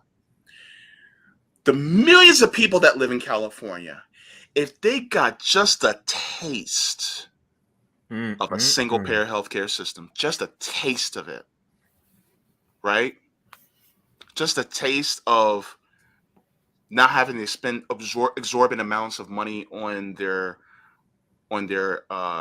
medications, that would sweep across this country like crazy. And then the then the medical insurance companies would be shitting their pants. Yep.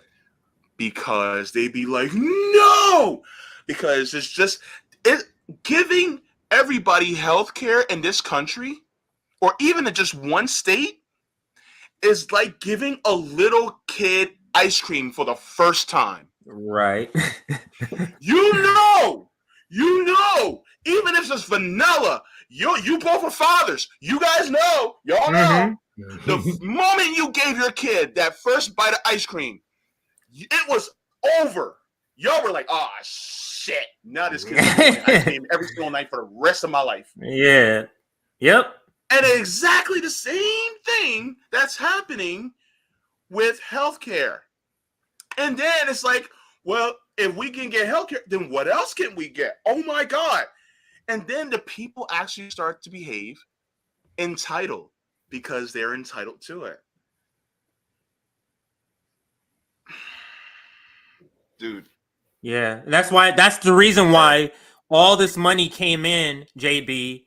Donations came into these reps from the healthcare industry. That's why they came in and donated to these people. Yeah, because they wanted to kill it. Because they know once it passed in one state, in California, because California leads and when smoking, they outlaw smoking indoor, and then all the other states. So once if it came here and they saw the success, or the economy, I can't remember, are we 5th largest economy in the world or something like that? Yes. Largest economy in the world can pull this off. The rest of the country can. That's why they had to have that stop. That's why they had to not have that pass. And Newsom I was reading somewhere where Newsom also had to not have that pass, because then he may not have been able to sign it according to all his donors. He may have vetoed it. Have to have vetoed it if it passed. So he wanted this to die too. So if they would have forced a vote on it, then that would have been making people look at Gavin Newsom like, exactly. What's up, bro? Exactly. And he can't run on Medicare for all. He also is a video of him, just like Nancy Pelosi, talking about Medicare for all when he was running the same way. Yep. And he's looking at the White House. I don't know if you know, Gavin Newsom is looking towards the White House. That's his eye is set on that. So they're trying to give you guys another Reagan. Pretty much. I told y'all not to vote for that nigga. During that recall, I was like, don't vote. I was like, you ain't got to vote for the Republican or anybody. Just don't anybody vote. else. Just don't vote. Else. Like, if Larry Elder was not there, he would have probably got recalled. If it was like almost anybody else, but specifically in California, Black people, everybody know about Larry Elder. Like, he is like black person who hates a black people, Black he is person, it. Yeah, he is it. That's the only ones who really come out of California. Yeah, he who and get that type of power. Kamala Harris. white conservatives love him. White conservatives love him. Like he used to have a show, daily show, and literally you can turn his show and he's talking about black people every single day. Bad. What? Every single day he would be talking about some black story. Oh, look at this, and Pull up your he was pants. like that. Yeah, he was one of those people. Yeah, I saw a meme. I mean, I remember a meme back in the days that said, boomers would tell young niggas to pull up their pants, so other races will respect us and shit. Like, y'all got bit by dogs in tuxedos and in 3-piece suits, nigga. What the fuck? I'm sorry, I didn't mean to laugh, but it's true though. It's true. What would these niggas think? That is true. I mean, that's funny. Yeah, but y'all I only said don't vote for Newsom because he had to be he has to. Y'all have to show this man that he can lose his job at any day. Like, you're tired of his shit. His basis, you know what I'm saying? His basis is disintegrating. Y'all have to show him that. But what y'all did was like, basically, it was like a mini Trump election, Trump and Biden election. Like, okay, well, I know Biden is giving fracking permits while California is on fire, while the whole city of Paradise have burnt down. He's still passing out fracking bills, and I know that he won't sign this off, but they're Republican. And this is a good way to get out of that cycle, to get out of the cycle of being scared every time someone with a bigger mouth or more scarier come around and say, hey, I'm running, and they might win, but it's still the same results. What is Governor Newsom doing that's any different than what Larry would have done? Like, come on now, let's be real. Nothing. Not a damn thing. The rhetoric, just like Trump, the rhetoric would have been a little different, but overall, you guys still would have been neglected. Your homeless population still is growing tremendously. So, get out of that cycle. Fuck who's in power. If you don't want them in power, take it away from them. But people are forgetting that there were other people who were running besides those two. Yep. Yes. Weren't there? Like a lot of other people. Like a lot of other people. Like another maybe 8 or 10 candidates were running too. Yep. Like we have a lot of different parties on our ballots. Like it's like parties you probably never even heard of because they're only in California. But this video actually speaks to what we're talking to today because, electing more non-corporate leftist progressives is essentially saying you have a inside game strategy to take over the Democratic Party. Now, this is what I have to say about that strategy. So I'll play this video now. Fighting at every corner, begging for crumbs in a party that you're a member of. Idea of a winning strategy for progressives and leftists. That is how I essentially look at the inside outside game that some progressives, some leftists have moving forward. So the inside game that some leftists want to employ within the Democratic Party is a strategy essentially of begging the Democratic Party for crumbs. Begging for committee assignments like AOC, begging for an assignment and then it going to somebody else who was willing to withhold their vote for Nancy Pelosi as speaker. Begging for floor votes, like begging for the floor vote on Medicare for all. Why would we want to do that? We're in a party where we're supposed to be part of the team, but yet we are constantly begging for things, especially begging for a vote on Medicare for all. There's also begging is in strongly worded letters, right? So these letters that are strongly worded to leadership to say, I mean business, that's begging. So begging in those letters also, begging the Democratic Party to put Medicare for all on the convention floor or in the convention plan. So famously, the Democratic Convention voted down Medicare for all as part of their platform. Okay, so and who cares about a Democratic Party platform? So you're telling me the Democratic Party can't even put an idea of having Medicare for all on their platform, but leftists were begging for that. And lastly, begging the Democratic Party to fight for minimum wage or fight for a $15 minimum wage. As we can see recently, the Democratic Party, when they say support $15 minimum wage, that in no way means fight for. So that's essentially the same take I have now. Why are you laughing, Rome? Because your ass basically just, that's what I do, man. I love rubbing the shit in their face like, oh, you wanted this, you get nothing. What else you want? Nothing. Oh, $15, nothing. Like, how many times can you get slapped in the face and turn the other cheek until you realize that you're in an abusive relationship? But if you expect it, that's why you keep going back, because our voters expect it. You keep going back and expecting not to get nothing, but you keep putting them in power because they're saying all the right stuff. But again, they tickle that spot, that, you know what I'm saying? They touching that that spot, man. They touching it every time. They're like, oh yeah, well, I know you ain't no good. Damn, it's a toxic relationship. I'm gonna have to leave your ass, but you do give me some good ass head. But they don't even get that. Like, look at black voters. Look at black voters, JB and Rome. Black voters literally put these Democrats in power. Literally. Yeah. Ain't no stretching of the truth. Literally, black people in these certain communities put them into power.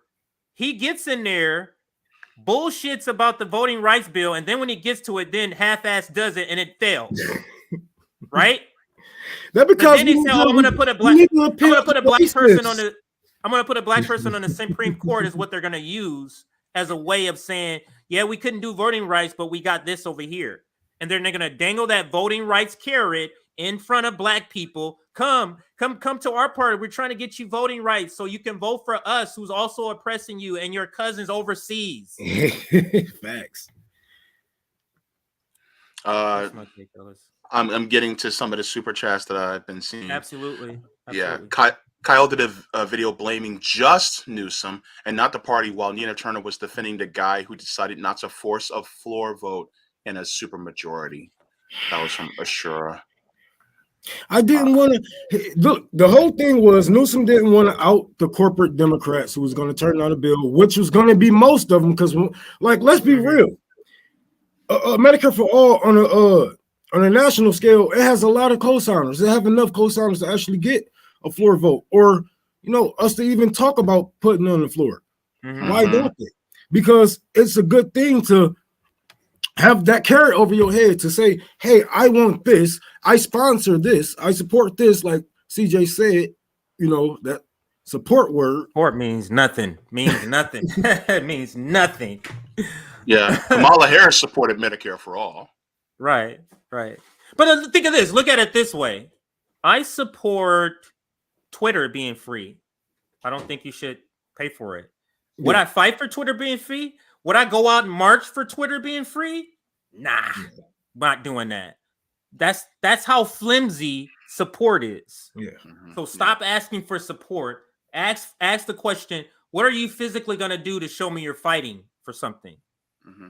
Ask that question. Somebody in the comments, it's always one of these naysayers who probably lazy as fuck, probably sitting on some generational wealth talking about, oh, so do nothing then? Nigga, if you've been watching the show, I've been telling y'all to get your ass out there in your own communities. Be the voice of your own people. Stop letting these people come to your churches and get these people votes and money. Keep that shit. Think of that, Rome. If you're not voting, Americans automatically think that means you're doing nothing, because Americans think that voting is all that you're supposed to do politically. That is the least. Black people have been voting. We have been voting. Black men are stuck in the 70s right now in every form, every way, from education to the money that we made. We are stuck in the 70s. What have Like, what the fuck are we voting for? What are we doing Right. here? Okay, you want me to vote, and then what? I feel good. You pat me on the back, give me my I voted sticker, and then you go bomb some brown children? That's how it works, Rome. Go ahead, JB. I just want to give a thank you to David for, she said, Shama Sawant for president. I don't even think she wants to be, Yeah. because I would love to get her on. I would love to get her on something and talk to her about the Democratic Party in particular, and I mean a bunch of other things and socialism and stuff. But I would love to have her on for something. Be great. Yeah. Mm-hmm. Yeah, I would love to have a lot of you guys as presidents. I know a lot of you. I know some of you from Twitter and this and that. We met in real life. I can see you in these positions of powers one day, if we can actually get a hold and cancel out the Constitution and throw a revolutionary coup in the government. But until that happened, all this shit is just hoop dreams. Wrong for mayor, nigga. I ain't about to be mayor of no damn Detroit. If you were, the police would kill me. If you were, the corporations will be at your door right after you took the oath. They'll be right at your door. Hey, even if I do make it to pass some type of reform, I'm gonna take so much money from the police departments that they're gonna run me all the way through CNN, Fox News. Everybody's gonna have their way with me. I ain't doing that type of shit. What y'all want? Y'all try to get me killed? Like we gotta. It's levels to this shit. And even if I do make it through the revolution, I don't actually see me being one of those top leaders, Fidel Castro type shit. Like that ain't me. You more background. Yeah. I'll get the shit done, but I don't need the fame. Like y'all can keep that shit. I'm just trying to get y'all out here so I can sit my ass down. So let me just play this short little video. So to piggyback off of when we were saying how like the 70s, like the black men are stuck in the 70s, like there's not a lot of change. This is kind of a video right here, talks about the racial wealth gap, but this video illustrates how nothing has changed. So let's play this and talk about it on the other side. A million other black GIs. They had fought for the country in segregated ranks. They returned hoping for equality and the American dream. For many, that dream was a new home for little money down and some of the easiest credit terms in history. I went up to the salesman. We're interested in your home. We're interested in buying one. And what is the procedure? Is there an application to be filled out? So forth. So he looked at me, looked around, and he said to me, he says, listen, it's not me, but the owners of this development have not as yet decided to sell these homes to Negroes. It was as though it wasn't real. You can't imagine. But for someone to come out and actually tell you that they can't sell to you, you know, I was really on an up. Man, look at this house. Can you imagine having this? And then for them to tell me because of the color of my skin, I can't be a part of it. The FHA underwriters warned that the presence of even one or two non-white families could undermine real estate values in the new suburbs. Capitalism. These government guidelines were widely adopted by private industry. Race had long played a role in local real estate practices. Starting in the 1930s, government officials institutionalized the national appraisal system, where race was as much a factor in real estate assessment as the condition of the property. Using this scheme, federal investigators evaluated 239 cities across the country for financial risk. So that those communities that were all white, suburban, and far away from minority areas, they received the highest rating, and that was the color green. Those communities that were all minority or in the process of changing. Yeah, it stops right there because it's kind of long. But I played that to illustrate the point that nothing has changed for Black people, and also to talk about when people talk about reparations. Oh, you didn't pick cotton. Thinking that reparations is just for the physical picking of cotton doesn't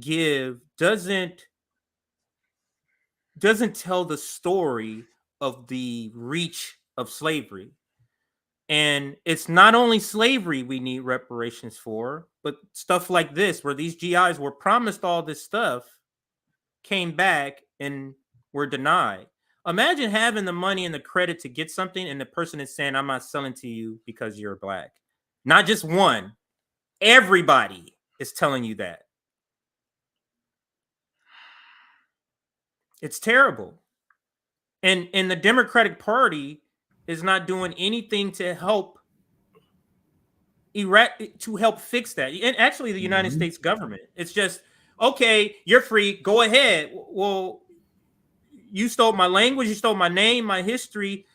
I don't have a home or nothing, and just threw us out there and then expect us to live the American dream. It's just so absurd. It's just so absurd to me. Yeah, and that's why I like that you said we're not just owe reparations for slavery and how and the things that are reaching, like how you motherfuckers still benefit off of it today.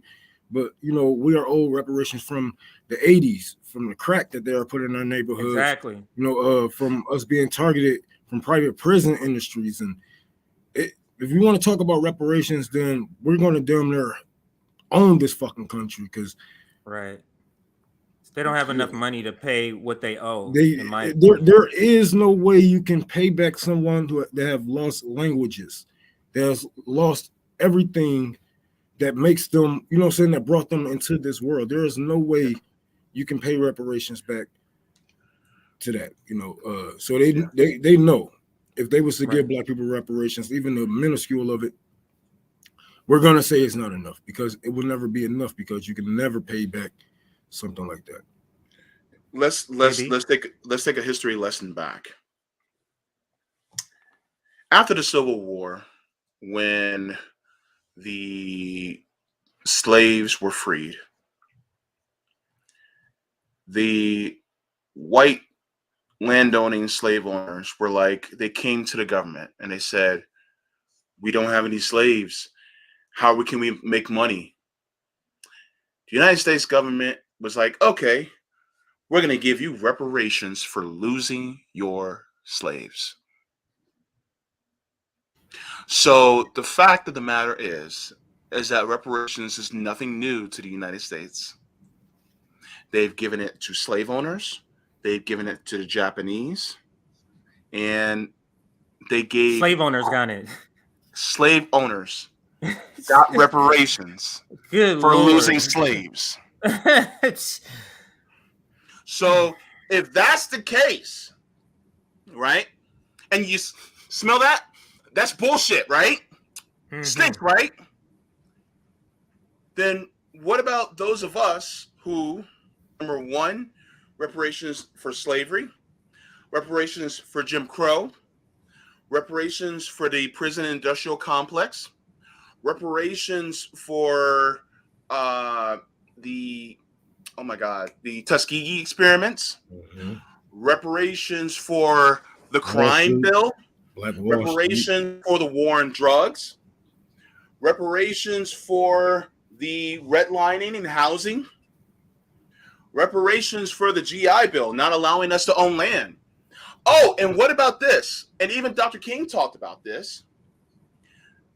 A lot of white families, they actually gave them money to move out west, and they gave them land to go out west. Yes. Martin Luther King talks about that. Yes. What about us? You know what I mean? Mm-hmm. So here's the crazy part.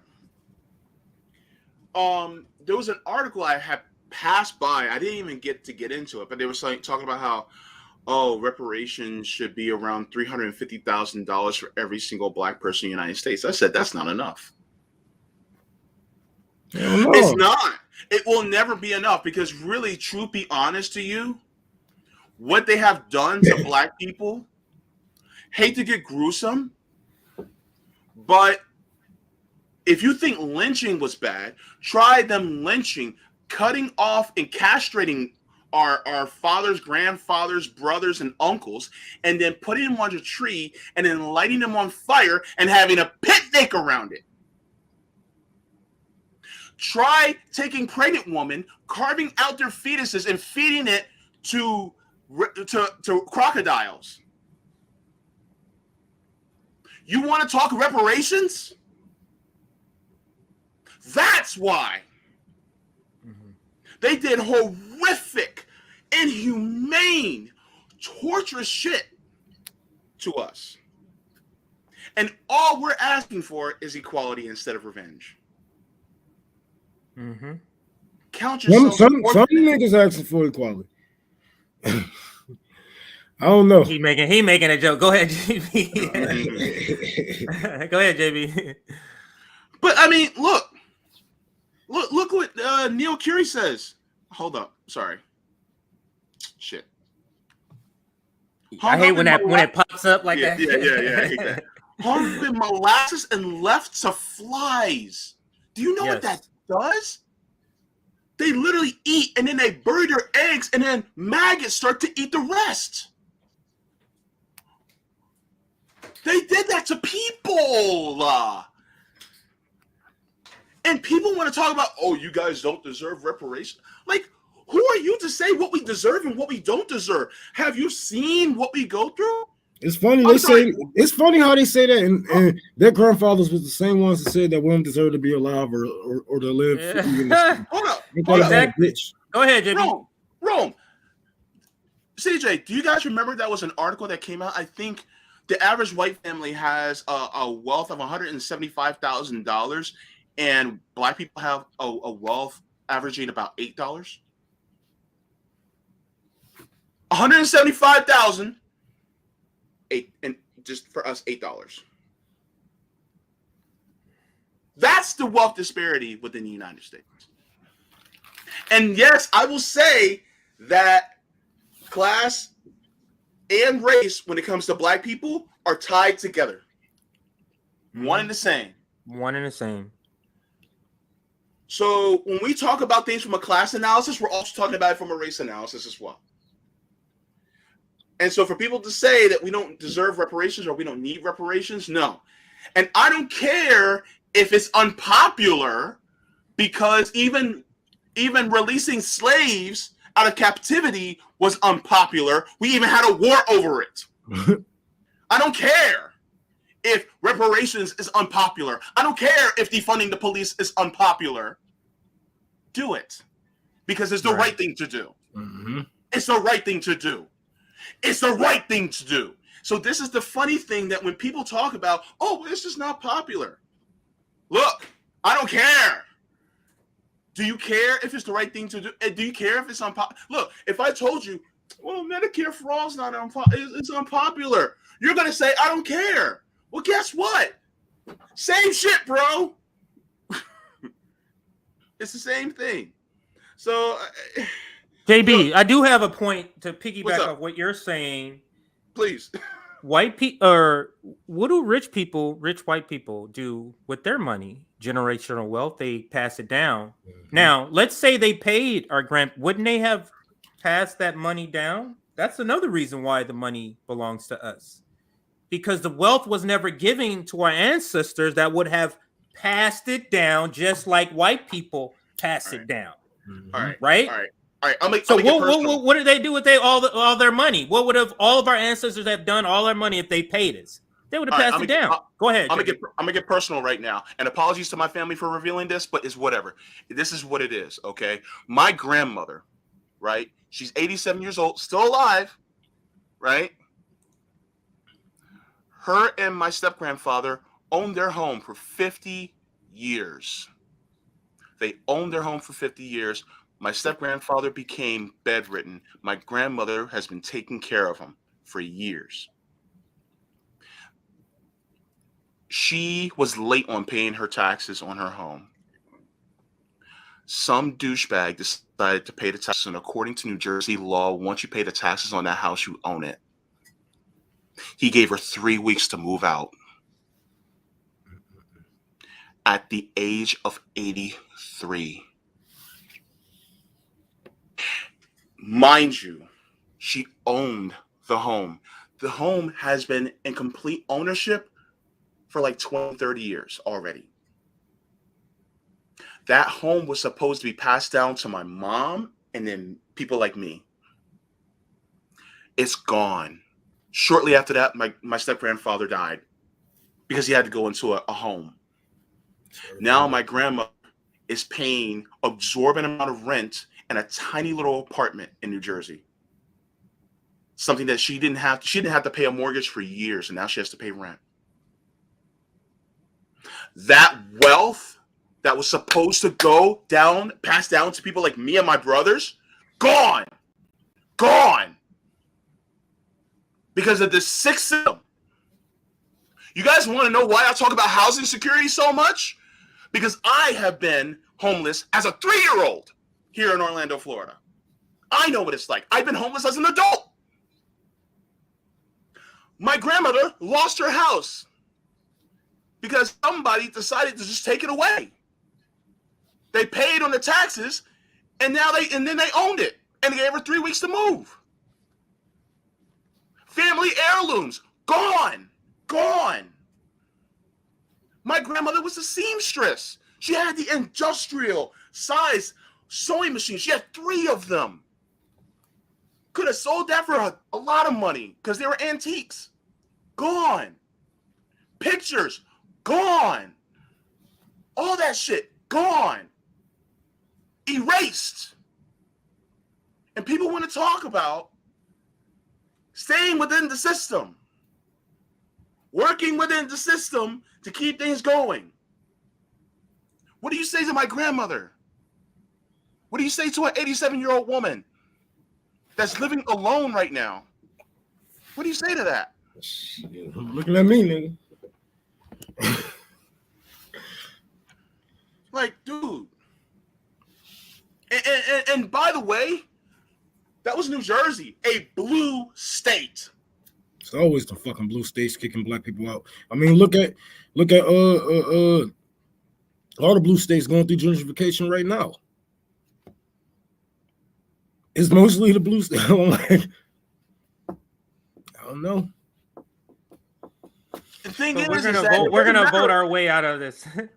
It doesn't matter if it's blue or red. They're driven by capitalism.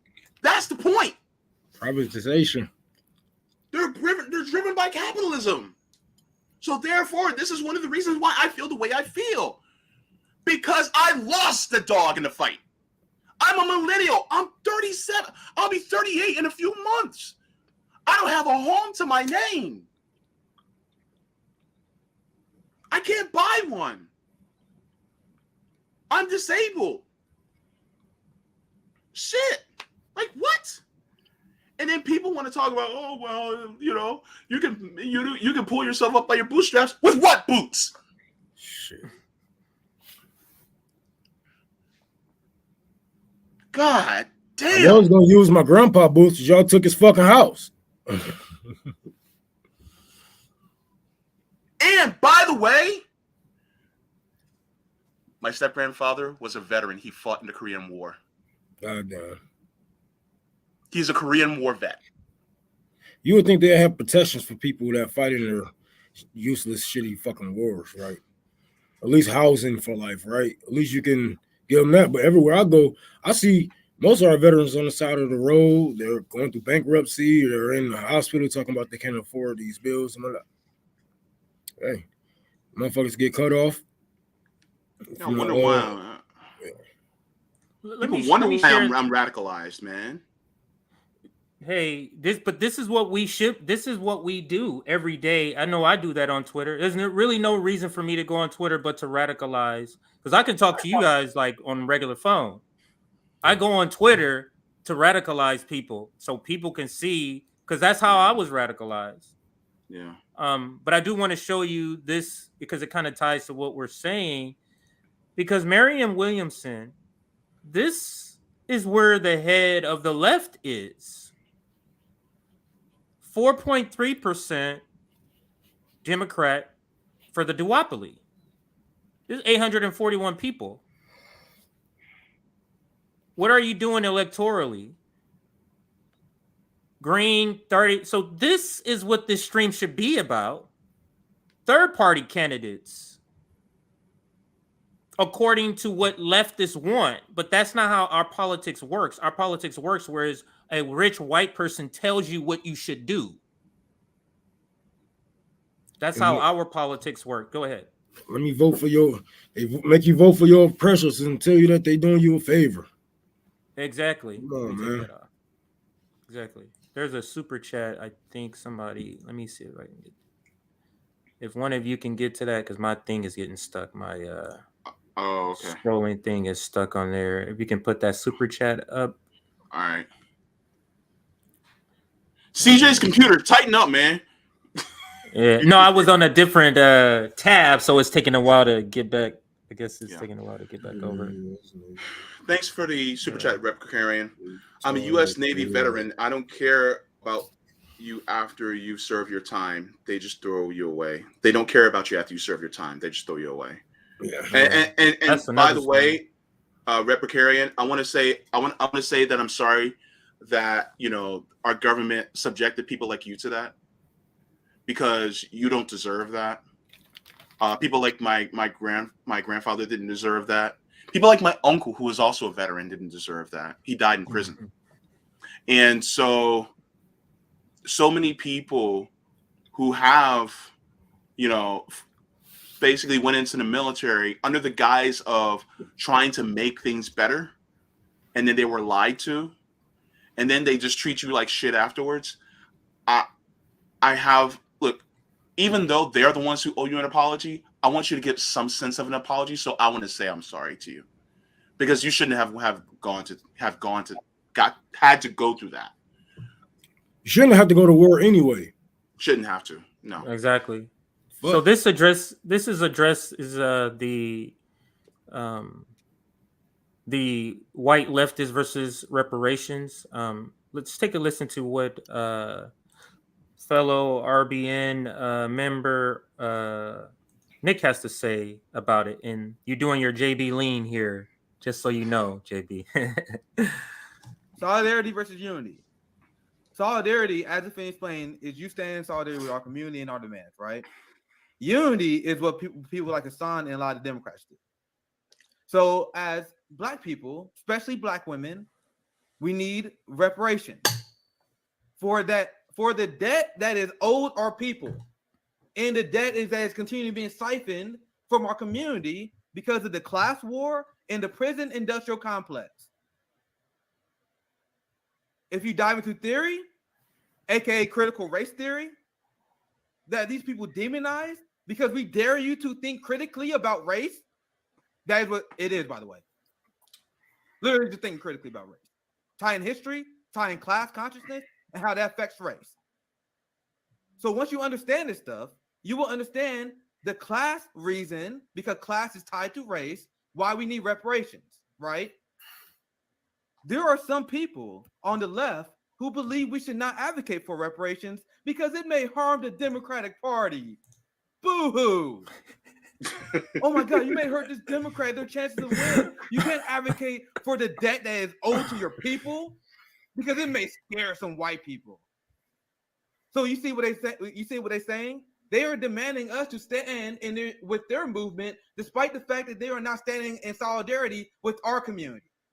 They demand us to vote for the Democratic Party, despite the fact that they are funding the police more, despite the fact that they are denying public housing to people because of marijuana charges, which is a deeply Jim Crow, deeply anti-Black policy. Just an example, Eric Adams is crushing homelessness camps.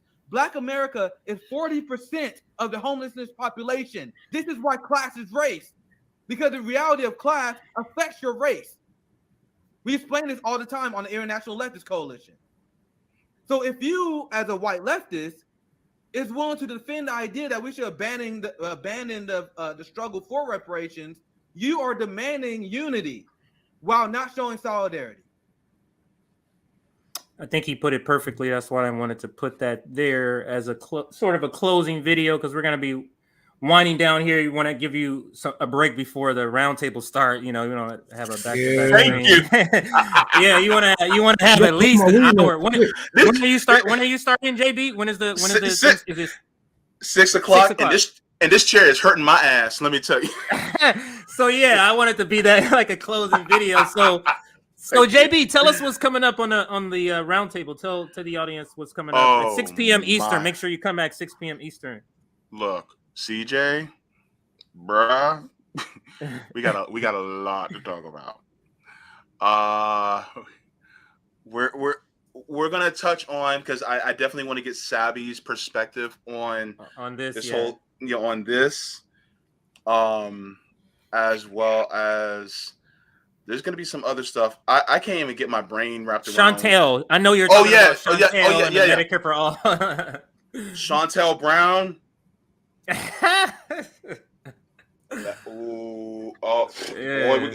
We're gonna talk about that. There's we're gonna talk about some things. Yeah. Some things. Come back at 6 p.m. Eastern, so you can hear them talk about some things. There's so much. There, go ahead. I'm so black, y'all.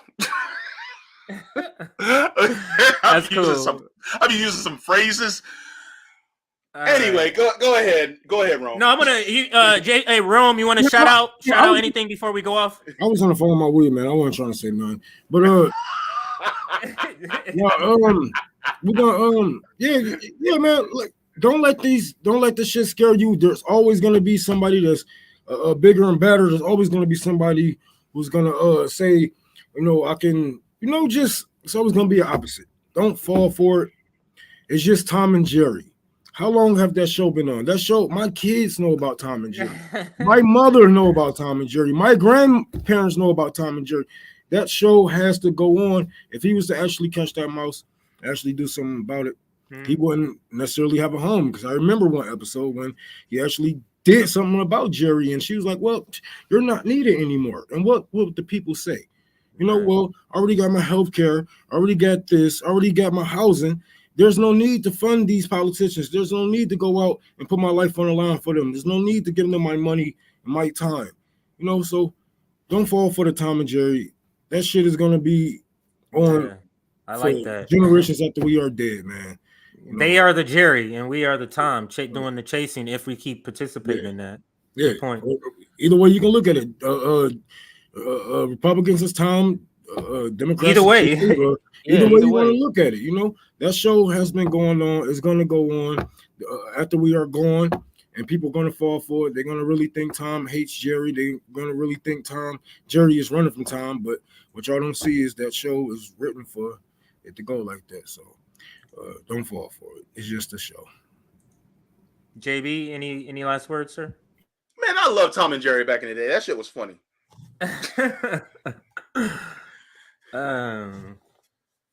Any last words before I hit the end stream? Anybody? Donate to politicians and vote harder. No, I'm playing. Shout out. I'm about to actually start my fundraising for Compton, California. As soon as I get off this motherfucker, I got my flyer. You got to get that graphic up too. Get that graphic up so we can I want to shout out Robin once again from making my shit. I'll be in Compton on the 17th this month. And I'm trying to hit fucking Orlando, Florida in March. So I'm gonna be absolutely you guys pretty soon. Right on. All right, everybody. Go ahead, JB. My final words are: drink some water and smoke them if you got them. Yeah, I'm about to go smoke after this too. Oh yeah, man. I got some tails. I gotta wait for my fucking weed, man. So we got like 12 inches of snow up this bitch, man. Yeah, absolutely. All right, so everybody, thank you in the comments. We had a ton of people. I'm sure we're over 1,000 views already. We had consistently over 300 people watching. Thank you for that. Thank you for all the comments. Thank you for everybody on Facebook, on Twitter watching. If you like our content, subscribe.